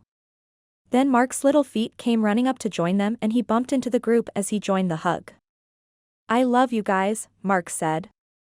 Maggie smiled at his enthusiasm and innocence, hoping he wouldn't worry about things that a child shouldn't have to endure. She felt Elliot's body take in a deep breath before he pulled himself straighter and released his tight grip on Maggie. "We love you too, buddy," Elliot said, then he let go of Maggie completely to touch Mark and she felt the loss, but at least he didn't step away. Mark and Katie both gave another hug, then moved away to return to their childhood activities and Maggie looked at Elliot. He gave her a sad smile and kissed her forehead, lingering there for a moment before whispering, "Thank you." "What happened?" Maggie asked. "A complete loss. No one made it out. The fire started after they were asleep and..." Elliot couldn't finish but just shook his head and sat down on a bar stool by the counter. Oh no. Maggie said. "That is just heartbreaking." "I hate it," Elliot said, his fists clenching as he stared at his hands, then they opened up and lay flat. "No matter what we did, we were too late." Maggie's heart hurt for him, and she wished she could take away his pain, but she would never know the depth of his sorrow and torment. Instead, she would just be there for him as much as he would let her and do her best to help where she could. Not knowing what else to say, and unsure if he would accept another hug, Maggie reached for his hand. "Is there anything I can do to help you?" Maggie asked softly. Elliot shook his head. "No, I just need to shower and go to bed. I'm sorry to dump this on you." Maggie smiled and squeezed his hand. "That's what friends do. They help each other." Elliot placed his other hand on hers, trapping it between his. "Thank you." As he stood from the stool, he leaned over and kissed her cheek. "That's exactly the kind of friend I needed." He disappeared out of the kitchen and Maggie felt a little bit of her heart go with him. She had done something for him that no one else could have, and for a moment as the four of them had held each other, Maggie had felt like a family. She wanted that to last forever, but she could never add another thing to Elliot's already hectic life. She would be what he needed her to be without forcing him to worry about her growing feelings for him. Elliot had never in his life had a breakdown like that, especially not in front of a woman, but instead of feeling embarrassed and wanting to hide from her forever, he felt more at peace than he had in a long time. She hadn't acted bothered when he gripped her like he couldn't hold himself up, and she just let him get it all out without telling him it would all be okay. She seemed to know he just needed to hold her, and as her hand had softly caressed his hair, he'd felt encouraged and supported. She'd even known how to handle it when the kids came in to see him in the middle of his brokenness. Elliot had always thought he was fine on his own, but in a few short months, he'd found himself with almost an instant family. Having the unconditional support of a wife and kids had been nothing short of amazing. As he'd held Maggie while he sorted through the aftermath of the fire, he knew he needed more from her than just a friend. He wanted her as his wife in every sense of the word. Someone who would be with him forever. To deal with all that came their way, and if God was willing, to have children of their own to grow more love in their little family. Then she had reminded him that they were just friends, and he needed to respect that. As he showered and washed away the remaining smoke and grime, he kept telling himself he could just keep things how they were. Then as he closed the blackout curtains in his room and settled himself in bed, he thought maybe, just maybe he might have a chance to move from friends to more than friends. They were already married. Now he just had to figure out a way to make his wife fall in love with him. Maggie kept the kids quiet and occupied in the basement with her while Elliot slept through the morning and past lunch, as he recovered from the ordeal he'd experienced. At around 3, she knew it was time to go start planning dinner, and she made sure the kids had enough to play with in the basement playroom, so she could go quietly work in the kitchen in case he still needed more rest. She put her earbuds in and listened to her favorite playlist as she worked on cutting the veggies for the stir-fry she had planned, and found herself dancing to the beat. She had always liked cooking but hadn't taken the time to cook for herself much since she always ended up with leftovers. Cooking for a family was fun, and they were all pretty good to eat her meals without complaint. Of course, the first night she'd cooked, the kids had been ecstatic since she was a big improvement over Elliot's cooking, according to Katie. She smiled at the teasing banter that had gone on that night, and Elliot had been a good sport. As she watched the kids tease him, she knew they had always had a good relationship and that Elliot had been involved in their lives long enough, that having him become their guardian had been easy enough on them. As Maggie grabbed the next zucchini to slice it, her thoughts turned to Katie. She was only 7 but missed her mother terribly. Maggie had seen Katie going through the photo album Rebecca had put together, and Katie had taken it into her room to look at each night. The two of them had had long conversations about Rebecca, and more than a few nights had ended with Katie crying herself to sleep as she held onto Maggie. Maggie's eyes blurred as she thought of everything the sweet girl would miss out on with her mother, and as she brought the knife down, Maggie realized too late that her finger hadn't moved far enough. Maggie dropped the knife and grasped her finger in her hand as she rushed over to the sink before the pain even registered. "Ow, ow, ow," Maggie said, then sucked in a long breath like a hiss. Once she'd washed off the blood enough, she could see she'd done a number on her poor finger. She shoved it back under the water as the blood continued to flow, then reached for a paper towel to grip it tight. She was probably going to need stitches. As she turned back around with the paper towel now held around her finger, she saw Elliot standing at the door of the kitchen. He was in his scrub bottoms with no shirt, as if he'd just gotten up, and his eyes looked tired, but no longer haunted. "What happened?" Elliot asked as he moved closer. "Cut myself," Maggie said. "I might need stitches." "Can I see?" Elliot asked, reaching for her wounded hand. He kept his eyes on hers as if monitoring how she was handling the injury, and though it stung and was beginning to throb, she knew she'd be fine. Maggie nodded and held her hand out to him. His warm hands enveloped hers, and he gently pulled back the paper towel to check her finger. With the tight pressure, it hadn't bled much, but once he opened it up, the wound began to bleed again. "You got yourself pretty good," Elliot said, tilting his head to the side to look at it from another angle. "But I don't think stitches are mandatory. Unless you want them. I've got some super glue and some good bandages. Pretty sure we can get it all taken care of here." "You mean I can skip the stitches?" Maggie asked. She'd had them before, and they'd itched. Getting them pulled after the wound healed wasn't any fun either. Elliot leaned closer, letting her get a whiff of his fresh scent from his shower, and she longed to pull him to her like she'd done before. "It's a long cut, but not overly deep, so the tissue underneath is okay. If we glue it closed then wrap it well with the right bandage, you should heal up fine." Maggie sighed in relief. "Okay. Come with me," Elliot said, keeping hold of her hand. He led her into the master bedroom and into the ensuite bathroom. "Hold that tight," he said as he moved his hand off the wrap and turned to the small closet near the granite shower in the corner. Maggie watched as he reached up to the top shelf and pulled down a plastic tote. His long, muscled arms flowed down to a sculpted back and narrow waist that had obviously never held an ounce of extra flab. Below that, his bare skin was hidden by his scrubs. She closed her eyes and took slow deep breaths, feeling faint at the sight of him more than at anything to do with her finger. He was incredibly fine, and if she wasn't careful, she might do something she'd regret, or that he wouldn't really approve of. "You okay?" Elliot asked as he turned around and hurried over to her. "You look pale." Maggie's eyes flew open at his concern, and she shook her head quickly. "No, I'm good. Just got a bit lightheaded."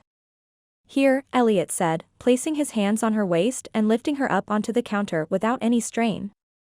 "You'd better sit down." He stood in front of her with his waist between her knees, and Maggie wondered if she'd be able to survive the sweet torture. She closed her eyes and just let Elliot work on her hand. She knew he would do a great job and she wasn't worried about the injury, but seeing his bare skin so close to her, she wanted to run her hands across his shoulders and lean close to breathe in his scent. The warm spot right below his ear just looked totally kissable. It was much better to keep her eyes shut. Elliot's body moved, pressing closer to her, and her eyes flew open in surprise, but when she realized he was just reaching for the bandages in the little tote he'd pulled down, a nervous giggle escaped her. "What's so funny?" Elliot asked, pausing and looking up at her, resulting in their faces only inches apart. Maggie froze as Elliot's dark eyes stared into hers, holding her mesmerized. She wasn't sure if she could breathe, but Elliot's warm breath on her cheek caused her to lean toward him until her cheek rested against his. Everything inside her screamed at her to turn her head and kiss him, but her rational mind fought it and she sighed. Elliot shifted at the sound, but the movement made her hand in his twist. The pressure on her finger changed and the sting of the cut made her gasp. "Oh, I'm sorry," Elliot said, shifting his body until he was no longer pressed against her legs. "I didn't mean to pinch it." She sat up straight with her hand stretched out on her knee while Elliot applied the glue and blew on it. "We need to let this dry first, then we can bandage it up to help keep it clean and prevent movement for a while. Don't want you to overdo it and open the wound again." Maggie nodded.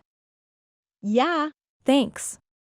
When he'd finished wrapping the white gauze bandage around it, he brought it to his lips and kissed it. "There, all better."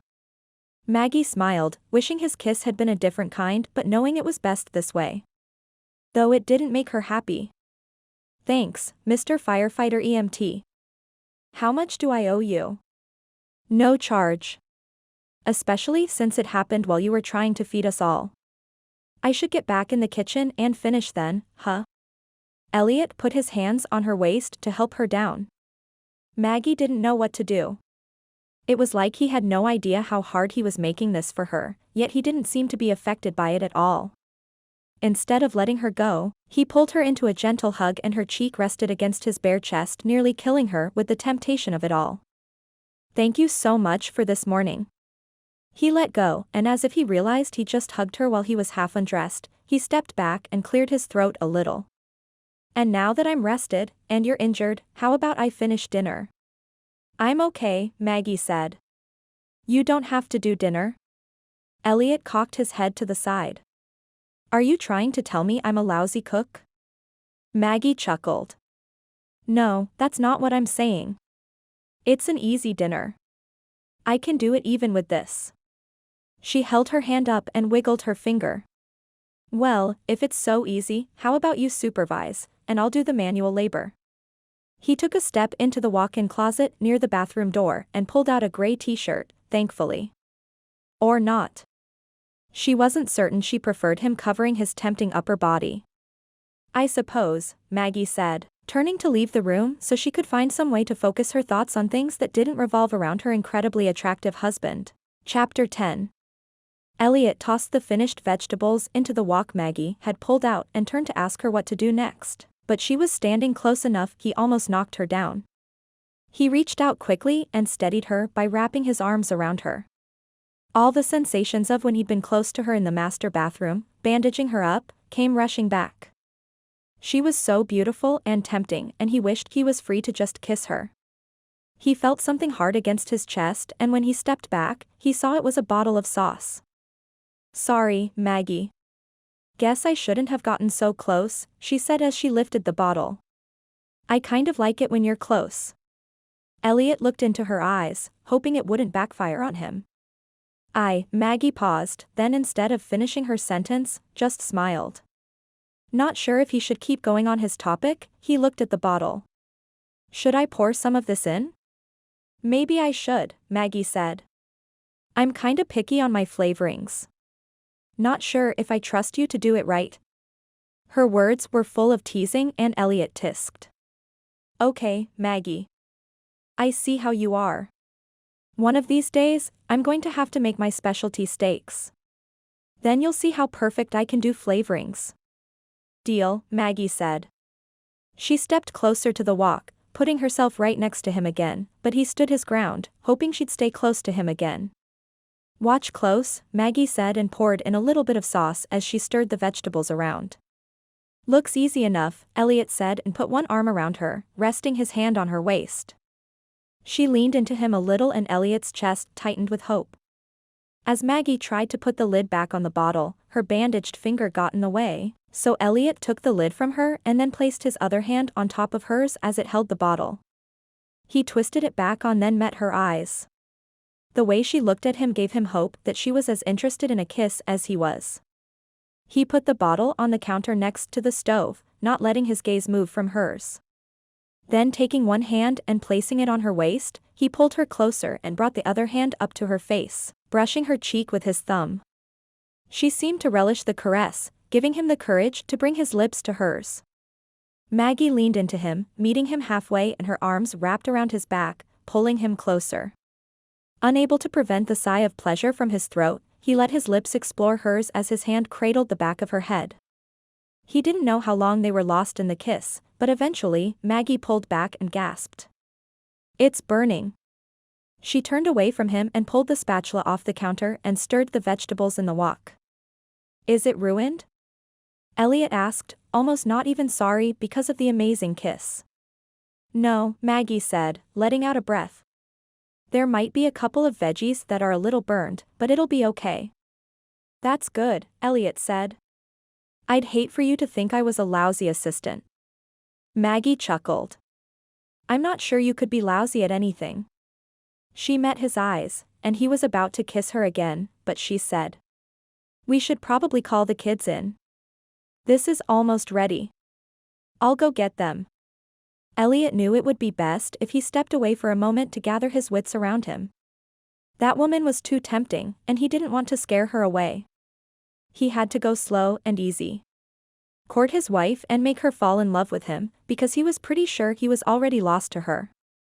Maggie sighed deeply as Elliot left the kitchen to find the kids. If only she hadn't had the heat up on the burner so high.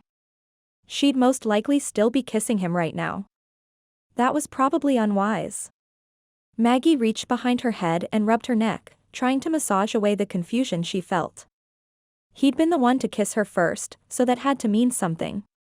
Was it enough to risk losing her heart if things really didn't work out with them? She had to stay with him for the kids.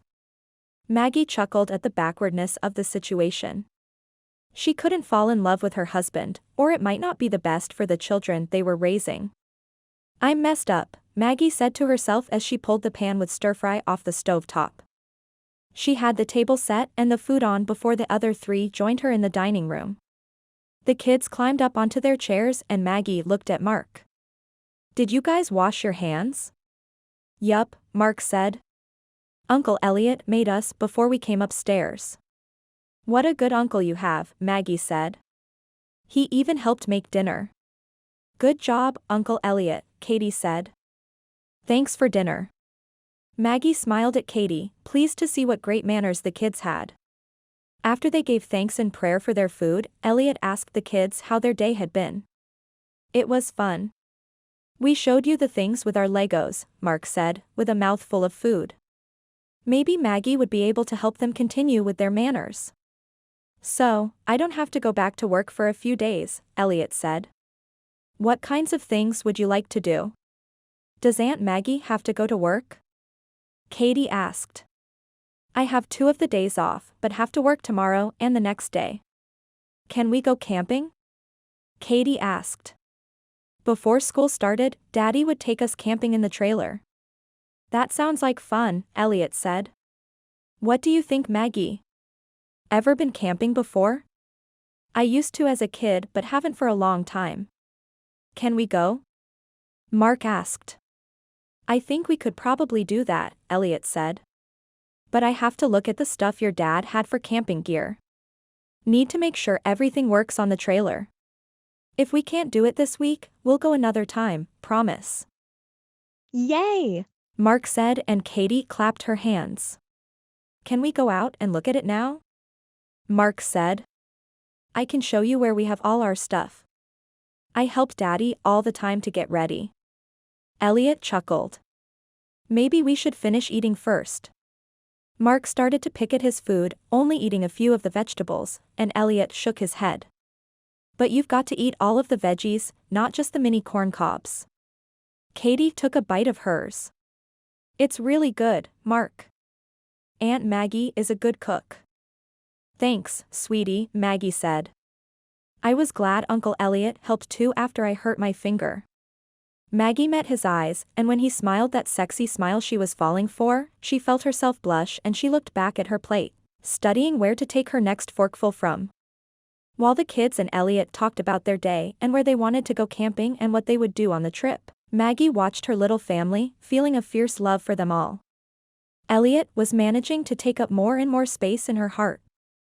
She had to tread carefully, because she didn't want to risk the stability of the children, and if things didn't work out with Elliot and her, it would be way too traumatizing for these kids on the tail of their parents' death. Chapter 11. While Maggie was at work, she missed all the preparation and planning that went into getting the trailer ready to go camping. She was happy enough to get the shopping list they had all come up with and go shopping for the food they'd need. By Friday morning, they were ready to go, and the four of them climbed into the crew cab truck with the trailer hitched on behind, and on their way to the kids' favorite camping spot. We get to float down a little river that's right by it. It's so much fun. You're going to do it too, aren't you, Aunt Maggie? Mark asked. Sure, buddy. But I'm not a good swimmer. Will you save me? Maggie asked. The water's not deep, Katie assured her. And we have life jackets. She paused a moment. Uncle Elliot, did you make sure they were still in the trailer? And the tubes? Yup, Elliot said. They were all there. Yes. Mark said. Maggie smiled at their excitement, glad they could still help them keep the same kind of routines they'd had with Scott and Rebecca. Sadness at their loss washed over her again, and she blinked quickly to keep the tears from falling. When Elliot patted her hand then held it across the middle seat, she turned to smile at him. She wondered if he was having the same thoughts of missing his brother. I wish Mom and Dad could be here, Katie said. I do too, sweetie, Maggie said. But you know, I'm pretty sure they're watching over you too from heaven.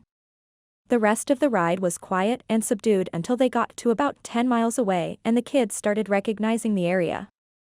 The kids started to remind each other of what they had done last year with their parents, and they once again got more talkative. When Elliot pulled into the campground and backed the truck and trailer into its location, Maggie watched in awe as he did it easily, like it was no problem at all. The kids jumped out of the back seats and ran into the trees shouting that they were going to look for a good hammock spot. Don't go too far, Elliot said. Maggie walked around the front of the truck to join him on the other side and looked at the trailer. I could never get something like this parked. She shook her head. Elliot shrugged. Been doing it for a while. Driving the fire truck helps me keep my big rig skills up. Are you always the driver? Maggie asked, curious about the work he did. Most times, but not always. I often run the pumps to make sure the water pressure is always right. So, you don't go inside the burning buildings? Maggie asked, feeling relief at the news. Not if I'm the engineer, that's what we call the one that runs the pumps on the truck. There are times when someone else is driving and they just take the role of the engineer and I'm inside the house or fighting it from the outside. We train for all the different roles we'll need to perform. Everyone has to be in as good of shape and skill level as another. Does it terrify you? Maggie asked, then hoped that wasn't too personal of a question. Though when he'd come home after that devastating fire and had been so torn up about what had happened to the family inside, she knew it was a hard job with a lot of risks involved. She was proud of him for all his hard work. At times things get pretty hairy. We train every shift and make sure we keep our response time and our actions as safe as possible. Though there are always variables and things you can't really plan for, we do our best to prepare for as much as we can. That's good, Maggie said, though she still worried for him. She'd only been married to him for 2 weeks and he'd done just 2 shifts, but knowing that it was something he'd do for the rest of his life was a little daunting. She hadn't even considered what it might mean to her to be married to a firefighter.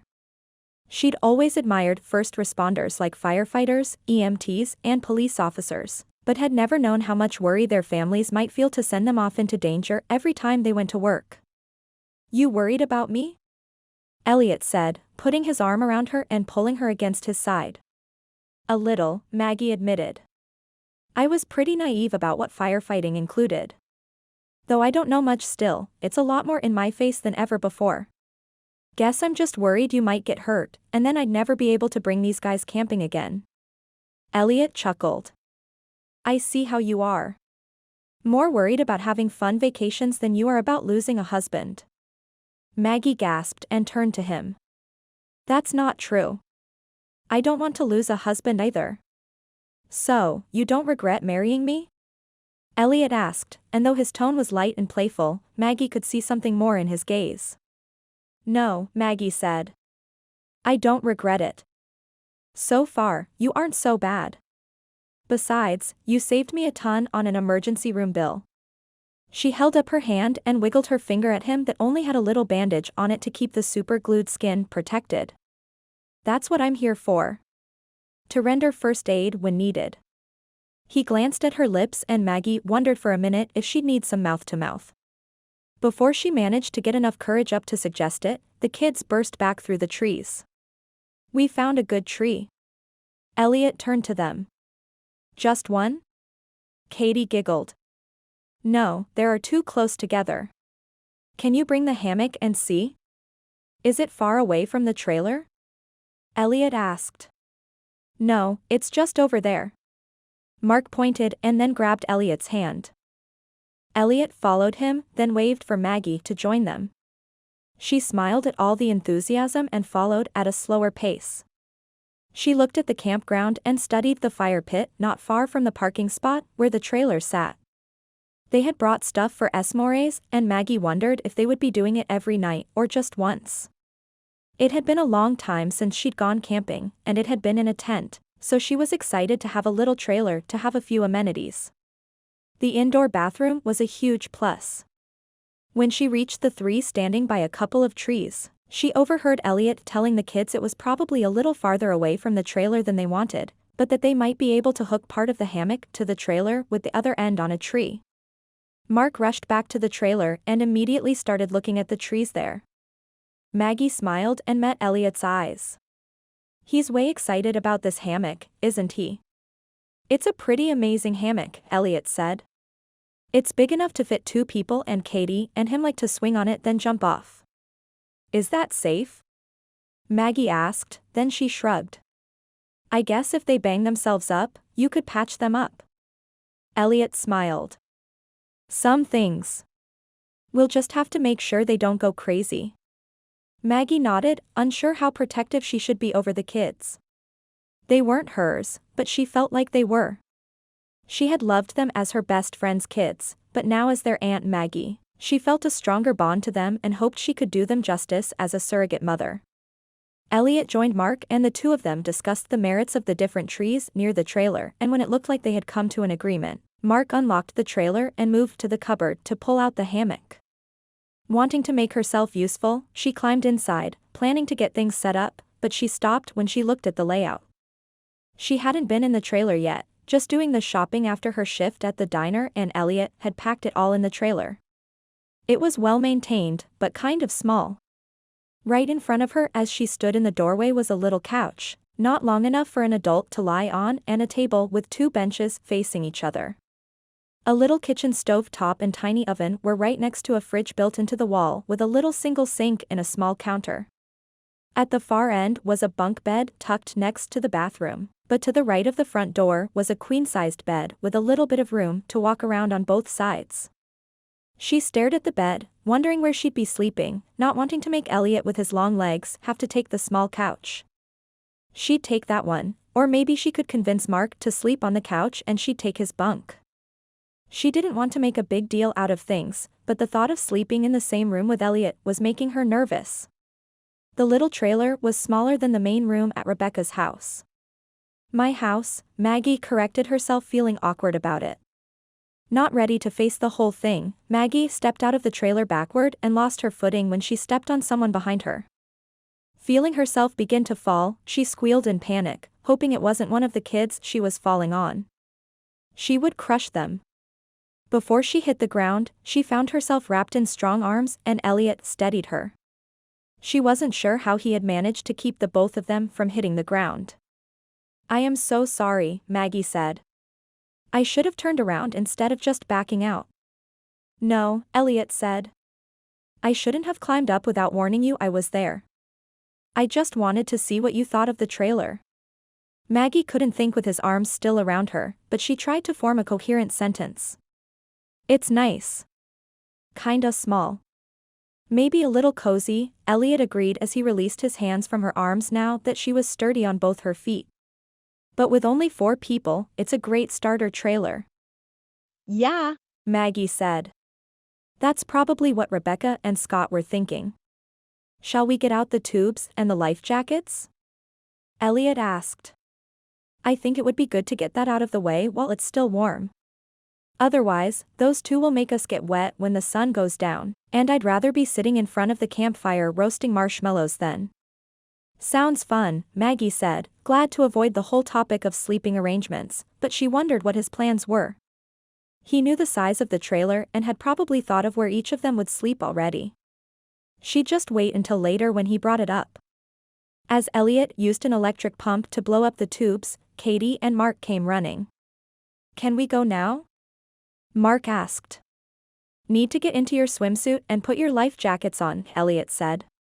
Mark ran into the trailer and Maggie could hear him banging things around as he found his bag. Once the tubes were filled, Elliot moved over to the front of the trailer and started to unhook it from the truck. So, I forgot that we either have to walk back after floating down, or one of us needs to take the truck to pick up the tubers. Maggie shook her head. I can't drive stick shift. Elliot stood straight and met her eyes. What do you think? Want to ride down with them, and then I'll bring you back, or should we both go and walk back? Maggie frowned, feeling even more worthless. I'm really not the best swimmer. I wasn't joking with Mark when I said that. You'll have a life jacket, Elliot said. Maggie didn't want to tell him that she had a bit of a fear of water and was trying to decide if she really had the courage to do it on her own when Elliot made the decision for her. You know, I think we'll both float down the first time, then if we decide we want to make the trip back faster, we can do the truck then. Maggie nodded. Mark jumped out of the trailer in his swim trunks and a water shirt, making Maggie glad Elliot had remembered to pack it. She hadn't been much help for this trip at all. You can change now, and Maggie, Mark said. Maggie smiled at him, but inside she was dying a little. She really didn't want to wear a swimming suit in front of Elliot. Knowing that he was extremely fit and that he would now see more of her than he ever had, made her overly self-conscious. At least she'd packed water shorts to go over it, but she wondered if she should use one of her shirts as well. Should have packed better. She stepped up into the trailer and found her bag sitting on the queen-sized bed. Don't worry about it now, she told herself. You're doing this for the kids. They need stability. She took her bag into the little bathroom, glad it wasn't too small, and changed into her suit. It was a cute zebra pattern, and she'd always loved it, thinking the angled pattern helped slim her down, but as she looked at herself in the little mirror, she died a bit inside. He didn't marry me for my looks, Maggie said to her reflection. I'm just here to help with the kids. I can do this for the kids. Elliot looked up as the door to the trailer opened and his jaw almost dropped. Maggie was stunning, and though he thought he'd appreciated her curves before, seeing her in a zebra print bathing suit with a pair of shorts hugging her hips made his mouth water. She froze when she caught him looking at her, and Elliot tried to smile to act normal, but he knew his eyes couldn't hide his attraction to her. He turned away, not wanting to make her uncomfortable. Mark, Katie. Elliot called. You two ready? The kids came running and picked up their tubes, struggling to drag them to the little river down the trail behind the camp spot. When he turned to Maggie to see if she needed help, he caught sight of her holding a life jacket against her chest as she watched the kids, her back to him. That didn't help, because it just gave him a better view of her mostly bare back and the length of her legs peeking out of the short shorts. I'm in trouble, he whispered low as he grabbed his own tube and Maggie's, then went to meet her and catch up with the kids. I've got your tube. Go ahead and strap your jacket on and we can jump in the water. If we don't hurry, these guys will be way ahead of us.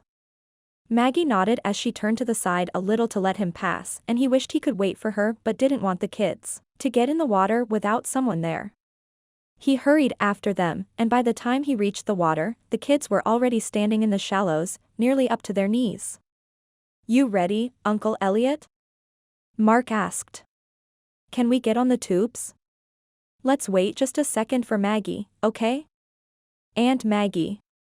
Mark shouted. You coming? Elliot turned around to see Maggie right there just finishing the last clasp of the life jacket, and his eyes went to the neckline, giving him a hint of the delicious creamy skin underneath. He reached for her hand to help her step into the river, and she took it after a moment. He squeezed her hand, wishing the kids weren't right there watching him. All he wanted to do was pull her close and kiss her softly. Maggie took a quick breath. Oh. The water's kinda cold. You get used to it quick, Katie said. I hope so, Maggie said. I don't want to end up losing any toes. You can lose toes? Mark asked.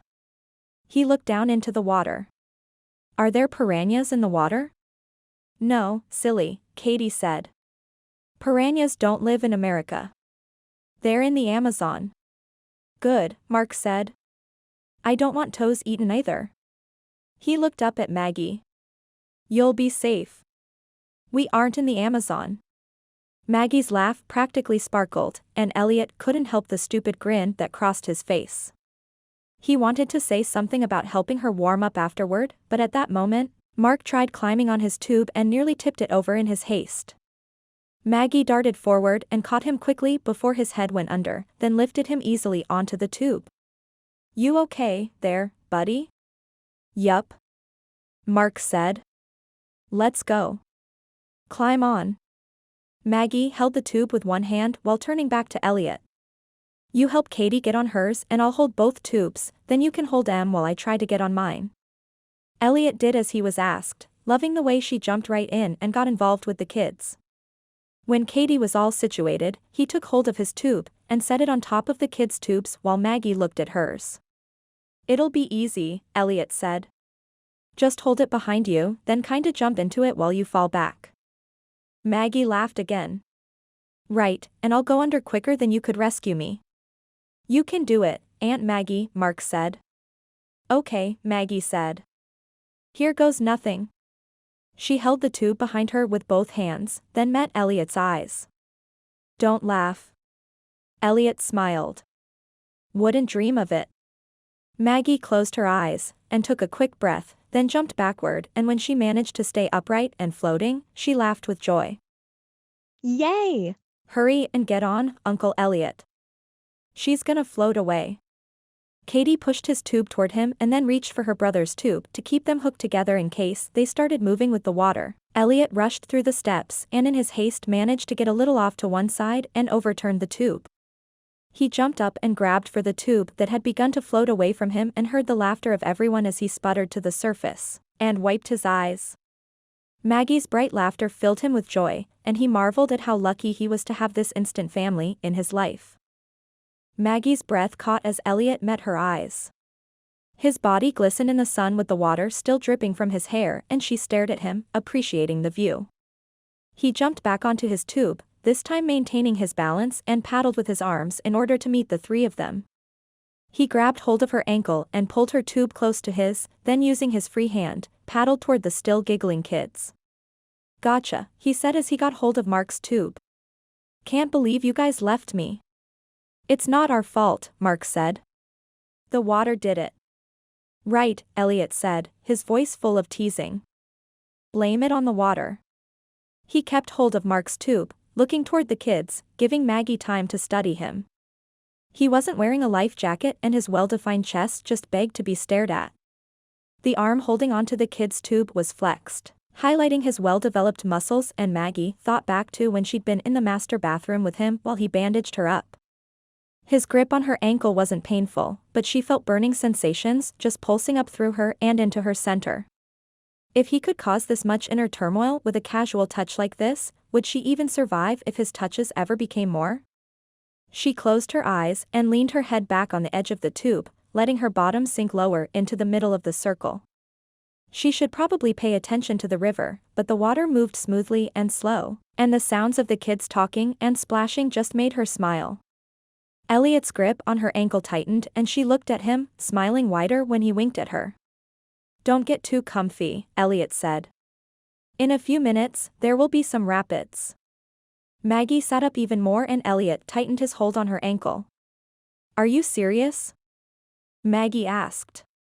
Not really rapids, Elliot said, but the water gets a little faster in one part. You'll be fine. If I drown, Maggie said. I'm gonna blame it on you. Don't worry, Elliot said. I'll save you. How? Maggie chuckled. You don't even have a life jacket on, and you're not so good at balancing on a tube. I saw that pathetic attempt to jump on. Gasp. Elliot said the word with mock outrage. I can't believe you've wounded me so deeply. I might have to toss you in just to prove I can save you. Elliot turned to the kids and then back at her. What do you say, kids? Should I dump her in? Mark shouted yes, just as loudly as Katie shouted no. Maggie threw her head back and laughed. I know who's gonna get an extra S more tonight. Hey!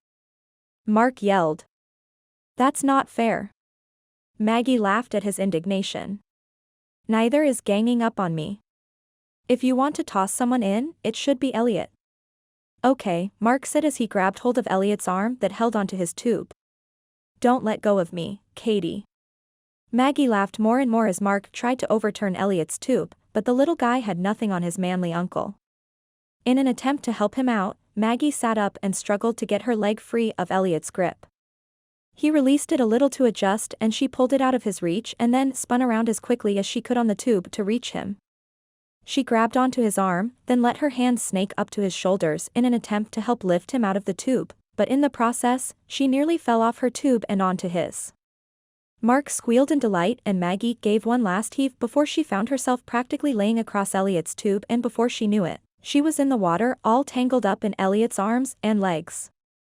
The two of them grabbed onto each other and Maggie grabbed her nose and mouth, trying to keep from swallowing more water.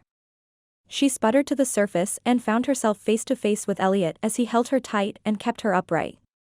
Her feet didn't reach the bottom, but she was almost certain his did since they weren't bobbing or floating along.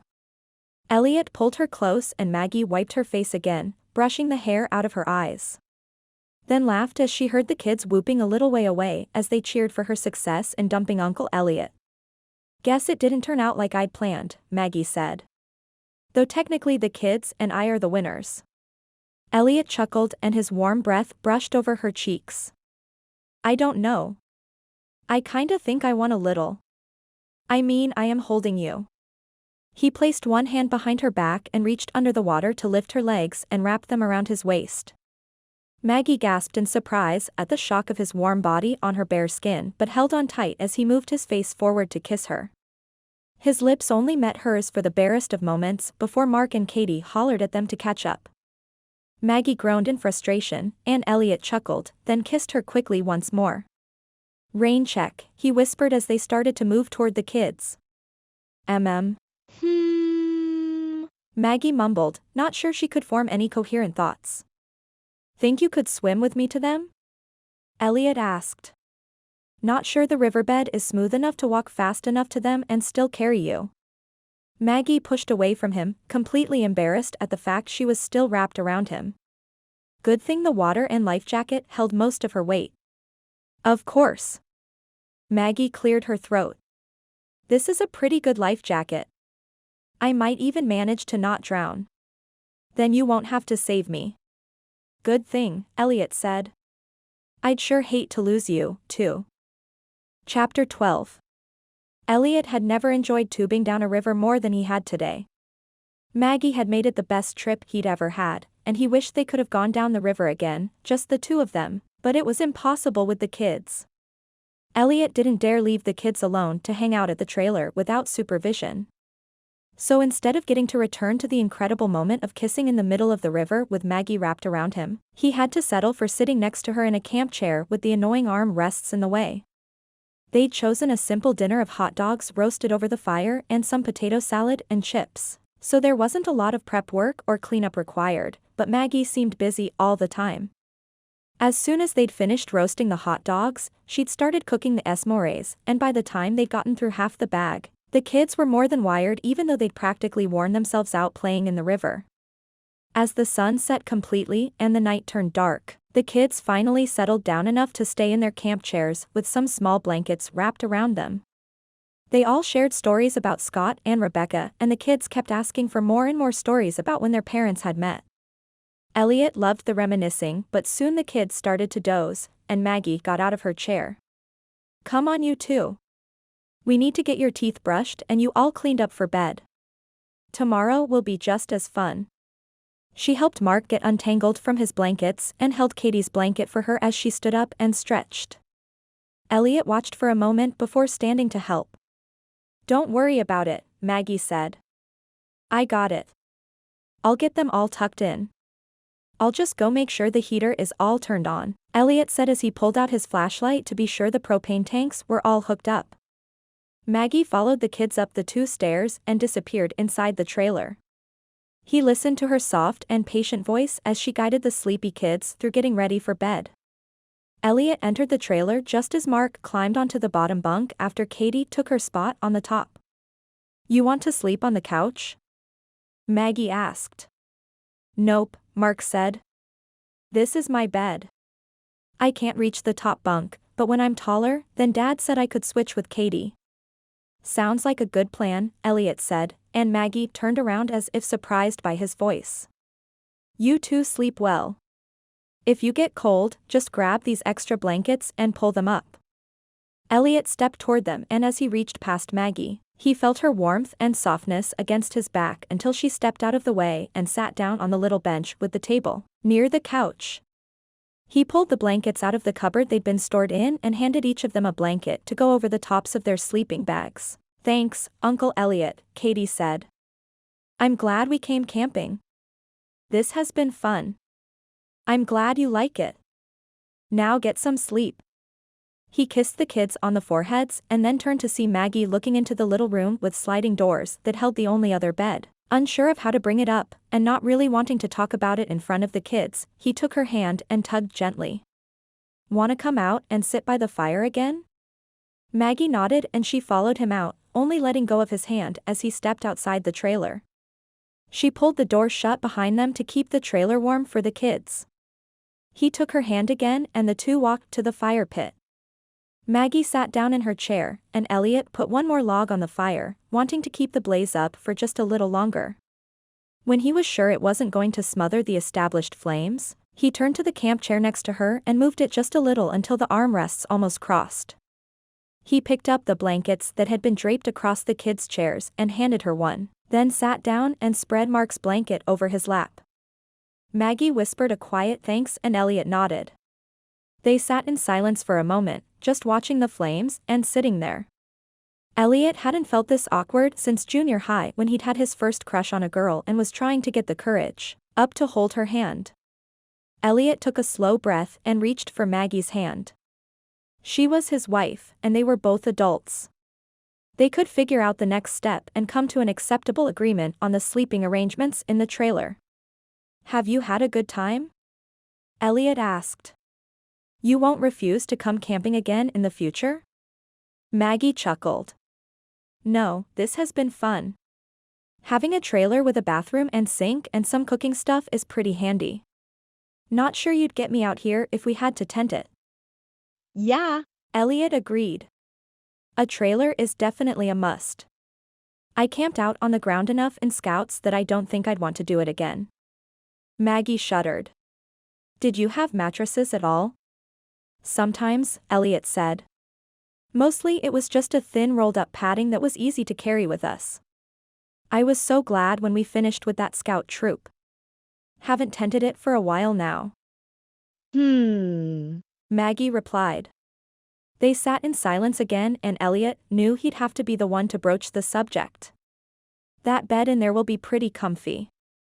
I think there's plenty of room that both of us could fit on it just fine." "I could take the couch," Maggie said. "Or we could pull down the table and make the seats there into a bed." Elliot squeezed her hand. "If we pulled out the table, I'd be the one to take that. You shouldn't have to sleep there." "Neither should you," Maggie said. "That spot isn't long enough to be comfortable at all." "You wouldn't fit there comfortably either," Elliot said. "We should just share the bed. I promise I won't touch you." Maggie didn't speak, just nodded and pulled her hand out of his. Elliot felt the loss of her touch immediately and wanted to pull her hand back into his, but he didn't want to make her uncomfortable and have her think he couldn't stay true to his word. Maggie stared at the fire wishing she knew what to say to Elliot sitting right next to her. Instead, she just watched the flames as they flickered and moved in a hypnotizing motion. The warmth from the blaze kept her comfortable, and the little blanket she had helped keep her legs warm, but she was tired and wanted to sleep. "I think I might go get ready for bed. Do you mind staying out here and make sure the fire burns out all the way before you leave it? Would hate to start a wildfire." Elliot looked at her for a moment, then back to the fire. "Sure." Maggie stood up and moved toward the trailer. When she lifted her foot, she paused and turned to him. "Do you have a preferred side of the bed?" She was pleased her voice hadn't squeaked or sounded breathless. "Never thought of it," Elliot said. Maybe the left?" Maggie nodded. "Okay." She quickly climbed into the trailer and grabbed her bag to take into the little bathroom. She undressed as fast as she could and got out her sweats and t-shirt, glad she'd brought decent night clothes. She wondered for a moment what Elliot slept in but forced herself to push the thoughts out of her mind. She brushed her teeth and washed her face, then stepped out of the bathroom hoping Elliot was still outside. The trailer was quiet except for the sounds of the kids breathing softly in their bunks. She reached into the cupboard Elliot had grabbed the extra blankets from and pulled a few of them out to take with her. She didn't think she'd be cold, but she wanted something in between them so she wasn't tempted to snuggle up to him. Having a barrier between their sides would help keep her from panicking at the idea that she was going to share a bed with a man, even if he was her husband. Maggie shook her head and took a shaky breath. "This is so ridiculous," she whispered into the darkness. "He promised to leave you alone." As she said the words, she felt the sting of rejection again. She knew he hadn't meant to hurt her and was probably just trying to reassure her that he could be trusted, but it still hurt to think he wasn't even remotely interested. He had made that pretty clear when he'd looked away as she came out of the trailer dressed in her swimsuit. Though, thoughts of them tangled up in the water and then him holding her close made her wonder if maybe there might be something there. Yet tonight, he'd only tried holding her hand and nothing more. No collecting of that rain check like he'd suggested. Maggie climbed under the covers and made sure the extra blankets she'd grabbed were positioned just right. She turned her back to the middle and stared at the weird flower-patterned wallpaper in the old trailer before turning off the little battery-powered lamp she'd brought into the room. She lay there, feeling miserable and incredibly stupid as she waited for Elliot to come to bed. She should have pulled down the little table and curled up on the little bed it would make, but she didn't want him to be bothered that she'd done it. After about 5 or 6 minutes, she was tempted to get out of the bed and do it anyway, but she felt the movement of the trailer as Elliot stepped up onto the metal stairs on his way inside. Holding as still as she could, Maggie pretended to be asleep, trying to slow her breathing. She listened closely as he moved about the trailer and heard the unzipping of a bag and some movements at the end of the trailer, as he brushed his teeth and prepared for bed. When he returned to her side of the trailer and entered the room, he pulled the sliding doors partway closed, but relief warred with disappointment that he didn't close it completely. The covers were pulled back a little and Maggie kept a tight hold on hers to make sure she didn't have to move to readjust them once he'd climbed in. Then she felt the bed move as he slipped into his side, then shifted until he found a comfortable spot and stopped moving. She held still, waiting to see what would happen, not sure what she wanted, but hoping her heart didn't sound as loud to Elliot as it did to her. After a few minutes, Elliot shifted a little and the sound of his breathing changed, making her almost certain he had turned his back to her as well. Soon his breathing relaxed and fell into a regular pattern and Maggie was sure he was asleep. He was a man of his word, and Maggie had never been so disappointed in her life. She silently wiped a tear from her eye and breathed out slowly, telling herself over and over with each breath that it was for the best. This wasn't a real marriage. Just two people helping each other out. It was time she accepted that and stopped wishing for more. Elliot woke the next morning comfortable and warm, and it took him a few moments to remember where he was. When his brain kicked into gear, he pulled his hand away from the delicious softness of his wife, afraid he was gonna get slapped because of where his hand rested. Maggie stirred and the sound she made and her warm body next to his about drove him mad. His hand itched to pull her back to him and snuggle up against her, but he could never do that. Not with how she felt about him. Especially with the blankets she'd put in the center of the bed. Embarrassment washed over him when he realized he had practically had his leg over her as well as over the blankets, and his hand had been resting on her rib cage. Oh, how he wished he was free to really hold her. To feel everything about her, but he had promised he wouldn't push her. It had only been a couple of weeks. He had to move slowly so they didn't do something in the heat of the moment and regret it. He would never regret it. Just watching her with the kids and seeing her caring attitude and compassion in everything she did, Elliot knew he had hit the jackpot. If he started demanding more of her, she might come to resent it. He didn't want to push her away, and pulling her close to him could do just that. Elliot rolled over and climbed out of the bed as quietly as he could, not wanting to wake her. When he stood, he watched her for a moment, stunned at her flawless beauty as she slept peacefully with no makeup on and her hair a wild and glorious mess from sleeping. Elliot grabbed the jacket he'd set on the couch when he'd come in last night and left the trailer as quietly as he could. When he saw the lazy river not far from the trailer, he considered jumping in. That would be as close to a cold shower as he could get since the water in the trailer wasn't hooked up for a shower in the bathroom. Elliot scrubbed his hands over his face and blew out a frustrated breath. He'd been such an idiot to think he could have offered a platonic marriage. He would just have to move slow and let things build and grow naturally. If he was lucky enough, Maggie might start to see him worth having as a true husband. He would have to keep his distance while out camping, though. Having the kids in such close quarters would make wooing his new wife a little awkward. Chapter 13. Maggie stared out the window as they drove back home after the second night of camping. The kids had had a blast, and she'd even gone down the river with them a few more times, but they had begged Elliot to take the truck down to the river's bend, so they didn't have to walk back each time, and Elliot had agreed. Maggie had finally felt comfortable enough to go with the kids, but she felt bad she couldn't drive a manual transmission, so Elliot didn't get to tube again. Then, that night, they'd all been exhausted after such a long day that Maggie had fallen asleep before even the kids had finished roasting marshmallows, and Elliot had just put a blanket on her while she lay fully dressed on top of the bed. She wasn't sure if she had been sprawled out across the entire queen-sized bed, or if he really just didn't want to be there next to her. Whatever his reason, Elliot had laid down with Mark on the longer bottom bunk, and in the middle of the night, Mark had crawled into the bed where Elliot should have slept next to her. Mark had complained about how noisy Uncle Elliot's snores were and that he didn't have any room with his big uncle in the way. In the morning, they'd done a little fishing and a lot of running and playing around the trees while Maggie rested on a camp chair, reading a book. They'd made a quick lunch, then the time had come to clean up and leave. While they did that, everything had felt extra polite and too friendly and official. Maggie blinked back the threatening tears. She shouldn't feel like just a guest with their already established family, but she couldn't help it. At times like this, she knew she didn't quite fit in the same way Elliot did. When they got back into an area with cell signal, Maggie's phone beeped, alerting her to some messages. She viewed the text from her boss.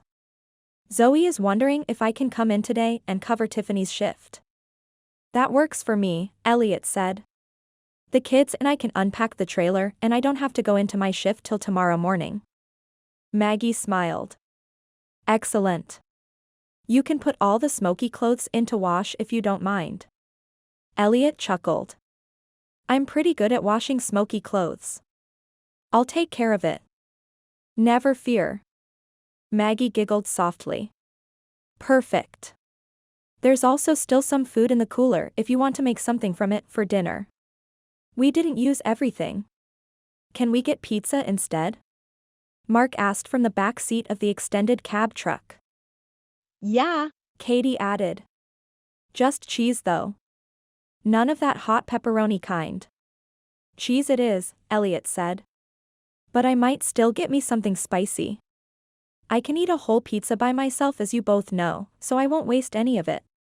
Maggie listened to them as they talked about their previous pizza challenges and once again felt like an outsider. At least she'd be busy tonight and get home extra late without running into the whole awkwardness of bedtime again. Thank heavens for her room in the basement.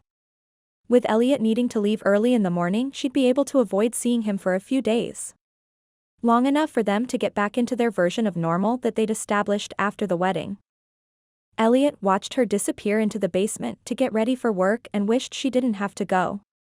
He tried to put that out of his mind and got busy cleaning up the trailer and unpacking it from the camping trip. The kids were a lot of help and they had almost gotten everything unloaded by the time Maggie emerged all freshly showered and dressed for work. He set the sleeping bags down on the driveway and met her by the door of her car before she could open it. "Have a good day at work," Elliot said as he opened her door. She smiled up at him and he couldn't help himself. He leaned closer, hoping to at least kiss her cheek before she ducked into the car.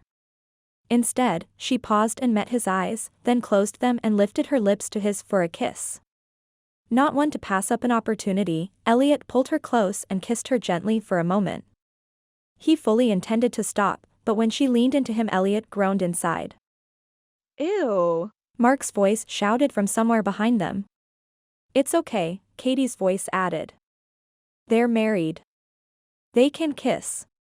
Maggie's bubbly laughter started from deep inside and he felt her shaking against him as she gripped him around the waist and laughed against his chest. "We are married," Elliot whispered. "We can kiss all we want. And I like kissing you, Maggie." He lifted her chin up so she'd look him in the eyes.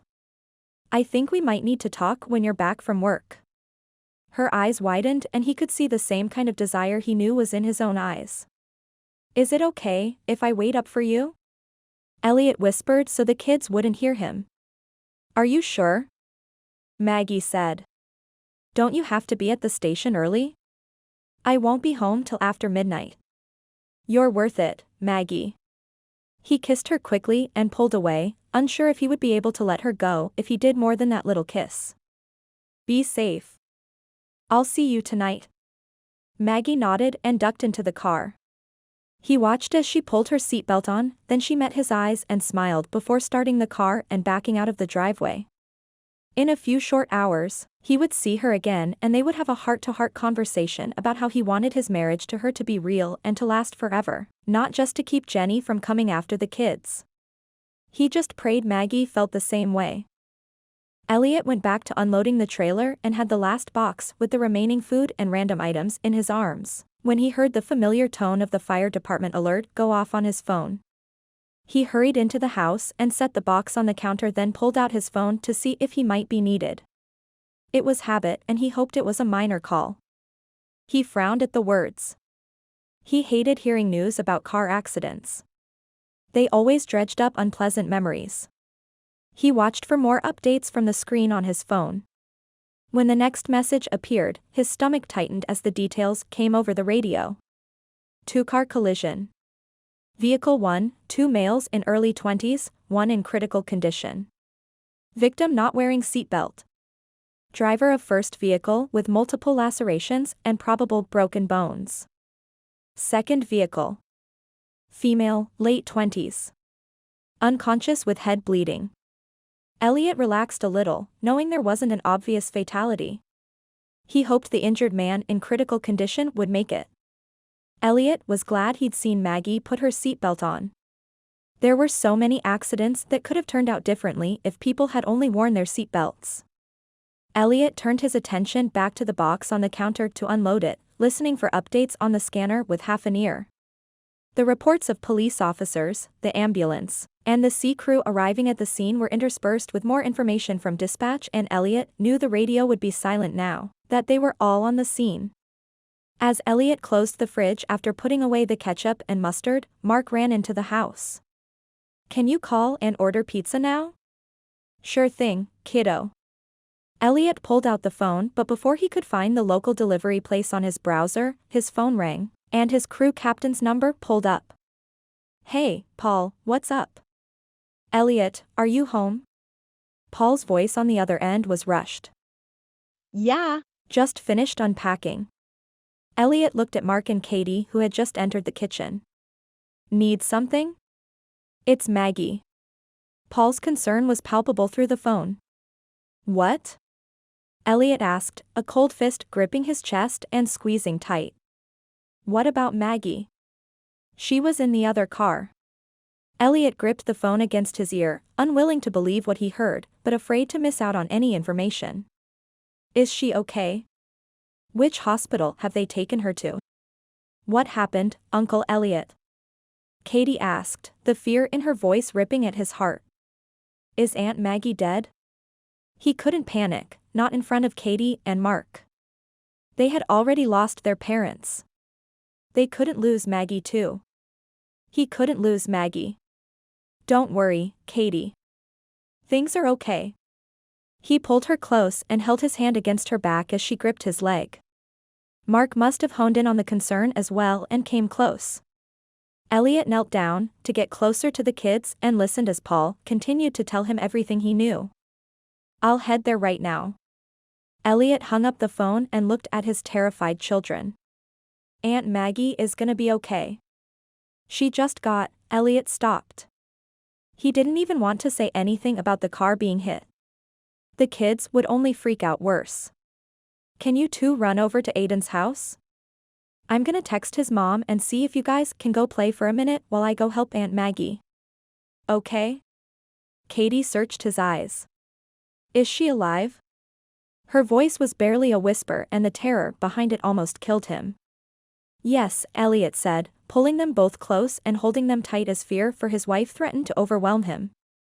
Go help her, Uncle Elliot, Mark said, with strength and surety in his voice. Elliot hugged them once more then stood up and headed out into the garage. The trailer was still hooked up to the truck and he almost swore in his frustration. He rushed through unhooking it, knowing he'd have to come back later and stabilize it better. Run over to Aiden's. Tell his mom I had to hurry. She'll keep you two there. I'll be back soon, I promise. He was glad he'd set up an emergency babysitter for times he might get called as backup on any fires. Go save Aunt Maggie, Mark said, his little chin only wavering a bit before Katie grabbed his hand and the two ran down the sidewalk toward their friend's house. Elliot pulled out his phone and shot his neighbor a quick text, hoping she was home, and when the kids knocked on the door, they were invited in before he had even pulled out of the driveway. Elliot struggled to obey the speed limit, but knew he had to be careful so he could get to the hospital in one piece. As he drove, he prayed harder than he had prayed in his life. Please, dear Lord. Let Maggie be okay. The kids need her. I need her. He pleaded for all he was worth. He just hoped God would think he was worthy enough to be granted that blessing. Chapter 14. Elliot wanted to shove his way through the and demand to see his wife, but he knew he couldn't. Maggie was being cared for by some of the best and he would be allowed in as soon as they were sure she was stable. He caught sight of Rick from the sea crew and moved over to him. Rick hadn't been at his wedding, but he was sure the other man had heard about his marriage. Rick would know how she was. As Rick turned around after his conversation with a nurse, he looked at Elliot with wide eyes. Elliot, I'm so sorry. Elliot's stomach tightened and for a moment he saw black around the edges of his vision. The news was even worse than when he'd heard about Scott and Rebecca. Whoa, Elliot. Rick was by his side in 3 steps, holding his arm. You might need to sit down. I think you can go into her in a bit. They're just finishing up the stitches. Elliot looked up. Stitches? Rick nodded. She got cut up pretty bad on the top of the head and some minor cuts when the glass shattered. Far as I know there aren't any major breaks, but she might have a couple broken fingers. They just finished up the CT scan for head and neck. She was stable and talking when we brought her in. Maggie's going to be okay? Elliot asked, wanting to be sure he hadn't misunderstood. Rick nodded. Yes. She's pretty tough, that one. Was unconscious when we first arrived, but when she woke up, she didn't panic or freak out. And handled all the treatments really well. Elliot smiled. Nearly ripped my head off when I told her she couldn't reach in her bag for her phone since it had fallen on the floor. She was ticked she couldn't call you and let you know she was okay. Rick asked. We promised we'd get a hold of you. One of the nurses came up to him. Elliot Christensen? Yeah. That's me. She's asking for you. Good luck, Rick said. Glad she's okay. Thanks, Elliot said, clapping the other man on the back. For everything. Absolutely, Rick said and left, letting Elliot follow the nurse to the room where his wife was. The doctor will be back in a moment to let you know details. When the nurse pulled back the curtain, Elliot wasn't prepared for the sight.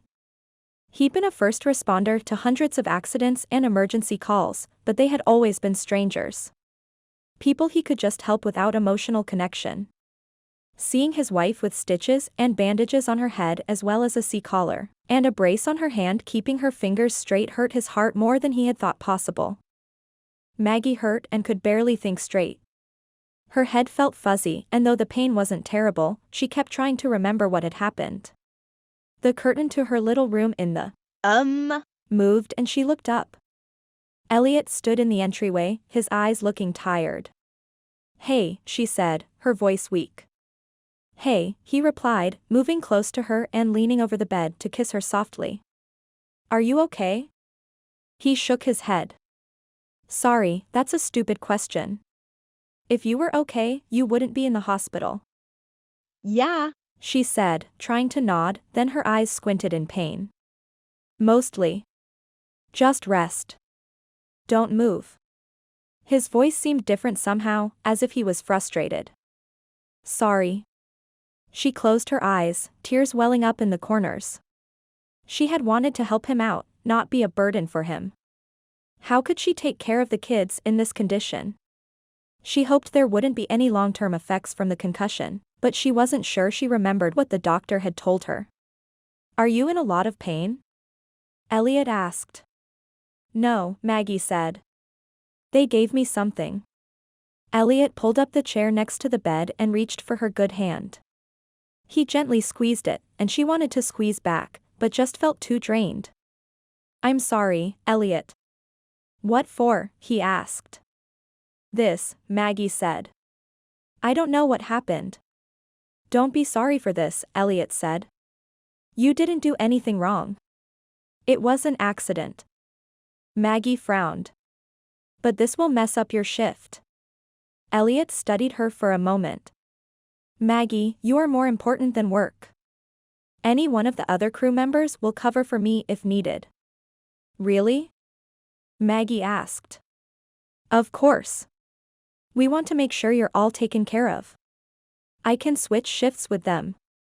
We do it all the time when something arises. Don't worry about me at all." Maggie leaned her head back against the propped-up bed, hating the way the collar around her neck felt. She reached up with her hand that wasn't held by Elliot's, then realized she wouldn't be able to do anything with it given the brace that was there to protect her fingers. "Does it itch?" Elliot asked. "No," Maggie said. "Just feels tight." "How long do I need to have it on?" Elliot shrugged. "Depends on what kind of damage you have." "Did they already do the CT or X-rays?" Yeah. Maggie said. "They're probably just checking the results now.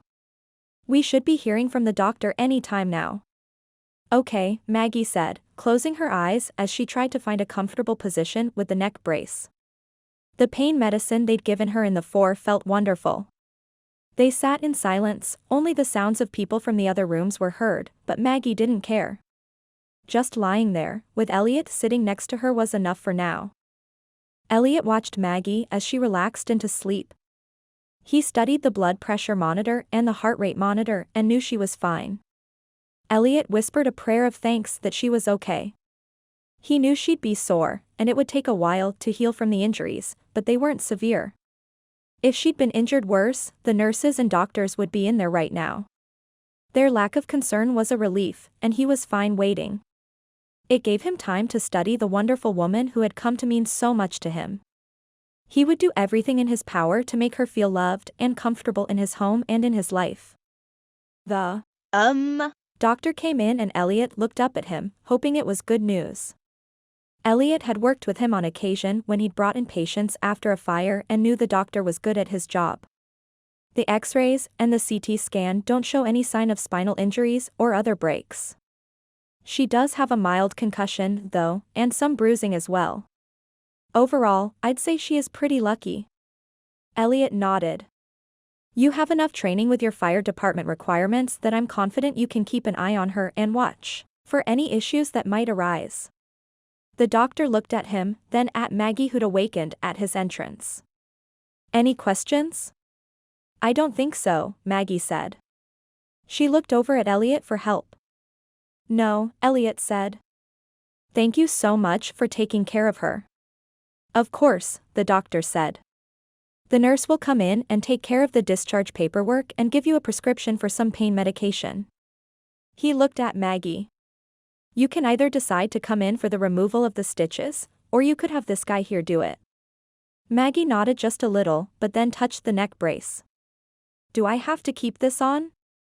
No, the doctor said. Should I take it off? Please, Maggie said.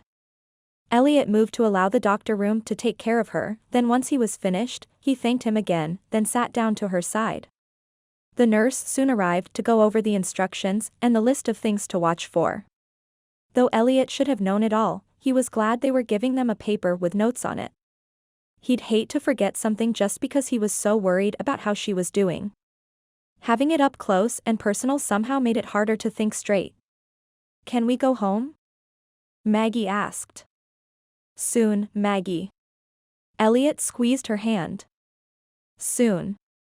Oh, Maggie said. I forgot to call Zoe. She's probably freaking out about why I'm not there. She turned to look around. Where's my phone? Don't worry, Elliot said. I called her on my way here, but I'm sure she'll want to know you're okay. Want me to text her and let her know? Then you can talk to her tomorrow? Thanks, Maggie said, squeezing his hand when he reached for her. They packed up Maggie's items and before long, they were inside the truck driving home. Where's my car? Maggie asked. Don't worry about it. I'll find out tomorrow and we can get your stuff out of it. Okay, Maggie said, then leaned back against the headrest. I'm so tired. I can sleep when we get home, can't I? Yeah. Elliot said. I'll just need to stick close and keep an eye on you. As they reached their neighborhood, Elliot glanced over to see Maggie asleep again. He hoped she would take it easy and get the rest her body needed in order to heal. When he pulled up into the driveway, he helped Maggie out of the truck, placing his hands on her waist to help steady her as she slid out of the truck. She wobbled a little, and he pulled her close to him. More love for this woman washed over him. He held her around the waist, loving the way she felt next to him, and for a moment he wished he could pull her into his arms and kiss her better. Time and rest were all she needed. He would give her everything he could to help her heal. They had their entire lives to be together. And though anything could happen to shorten their time, he would live each moment to the fullest, loving her with all his heart. When they got into the house, Maggie moved toward the stairs to the basement and paused. She didn't really want to work her way down the stairs, but before she could even protest, Elliot led her past the staircase and toward the master bedroom. This bed is bigger, and the bathroom is closer, so you'll be more comfortable in here than in the basement. But I can't steal your room. Elliot chuckled. Technically it isn't stealing if I'm offering. Besides, this house belongs to us now. This is your room as much as it is mine. That's not what I meant. Why was it so difficult for her mind to form the words? She hoped she wouldn't feel this muddled for long. Shh. Elliot said as he moved her into the room and helped her sit on the edge of the bed. He leaned down and helped her take her shoes off, then met her eyes. Would you like help getting into some pajamas? Maggie felt her face blush, but she didn't know how to respond. He wasn't trying to seduce her, and that thought brought memories of his kiss before she left for work. Not right now. Anything I can do for you? Elliot asked. Maggie took a slow breath. What she really wanted was to just fall asleep in his arms, but how could she ask that? Do you need help laying down on the bed? Maggie glanced at the bed behind her, and her neck twinged. Yeah. Maybe. Elliot stood and took her good hand in his, then placed his other hand on her back, helping her to ease into the soft bed. Maggie sighed. This bed is awesome. Is your bed uncomfortable? Maggie chuckled. No, it was fine, but now that I know what this one's like, I might have to fight you for it. Elliot sat on the edge of the bed. What if we shared? Maggie looked up at him, seeing the vulnerability in his eyes. She wanted to say yes, but didn't want to lead him on right now. She just didn't feel like she was in the state of mind to say anything. I have a confession, Elliot said. Maggie asked, watching him as he looked down at her. I was an idiot. Maggie gave a little laugh. I wouldn't call you an idiot. But I am. I was too stupid to realize what a wonderful woman you are. I told you I wouldn't require this to be a real marriage. Nothing more than just a legal document to keep the kids out of Jenny's reach. But even before we were married, I knew I wanted you as my wife forever. Not just for a few years. Really? Maggie said, then wished she had some kind of better response. If only she could get the right words to express that was exactly what she had hoped for but was too afraid to put into words. Elliot slid off the edge of the bed and knelt down in front of her, taking her hand in his again with one hand, then gently brushing her hair back from her cheek. Maggie, will you give us a chance? Will you be my wife for real? Forever and ever? Are you sure? Maggie asked. This isn't just my broken head making things up. Elliot chuckled, then leaned forward and kissed her forehead. I'm sure, and I'll ask you again tomorrow to make sure you don't forget if this concussion messes with your memory. And even the day after that if needed. I love you, Maggie. I want us to be a real family. Me too, Maggie said. I want it to be real, too. I've had a bit of a crush on you for years but was just too afraid to even think about it. Then as soon as I saw how incredible you were with the kids and how good you are to me, I started to fall in love with you for real. Elliot studied her eyes. I told you I was an idiot.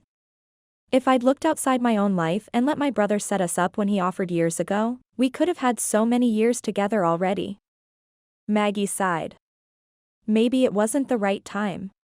We'll make up for lost time, but I should leave now and let you rest. Maggie grabbed his hand to prevent him from leaving. No. Don't leave me. Okay, sweetheart. I won't. Maggie wasn't sure how to tell him what she wanted but decided to go for it. If they were going to be married, she had to get used to telling him what she needed from him. Will you just lay by me? I hurt and just want to be held. Of course, Elliot said. Anything for you. He stood and took off his shoes before gently easing onto the bed next to her. As his comforting presence surrounded her and his arm gently rested on her hip, Maggie gave her heart to him and knew he would hold it and treasure it always. Epilogue. Maggie couldn't believe how much her life had changed over the last year. She hadn't expected to become a pro at parenting, and she had eagerly joined the PTA and volunteered in the classrooms for both Katie and Mark. Of course, parenting elementary school children was a completely different game than what parenting an infant would be like. Maggie smoothed the downy hair on her newborn's head, loving the way it felt beneath her fingers. She hadn't thought she'd ever get to be a mother to her own biological child, but here she was, happily nursing this wonderful blessing while Elliot had gone home to gather up Mark and Katie and introduce them to their little sister. Maggie looked down at the baby. What do you think, my little angel? The contented breathing and baby snuggling she received in return was answer enough. Life was good, and though it was often surprising, Maggie wouldn't wish for anything different. Only a few minutes later, the sound of excited children coming down the hallway made Maggie smile. The door was open, and Mark was the first one to peek his head inside. Mom? Are you awake? Maggie's heart swelled with love. It hadn't been long that Mark and Katie had been calling her Mom instead of Aunt Maggie. She hadn't realized how much it would mean to her until they had started referring to her as Mom all on their own. I'm awake, buddy. Want to come meet your sister?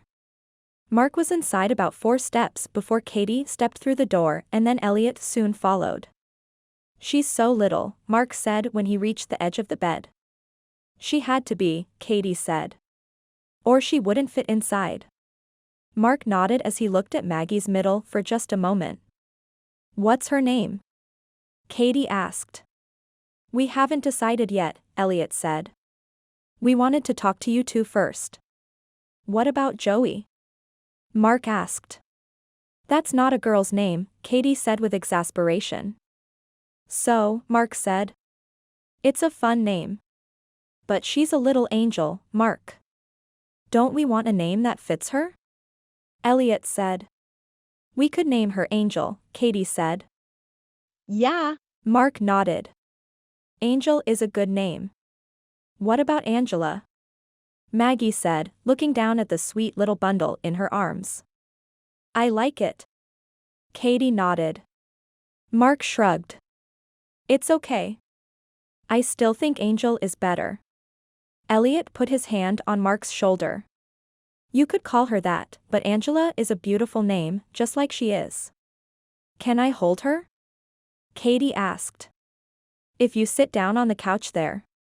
You and Mark sit next to each other so Mark can see how you do it, then he can have a turn after you.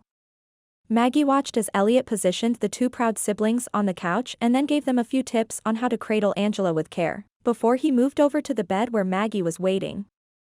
As he picked up the baby, Maggie's heart swelled once again.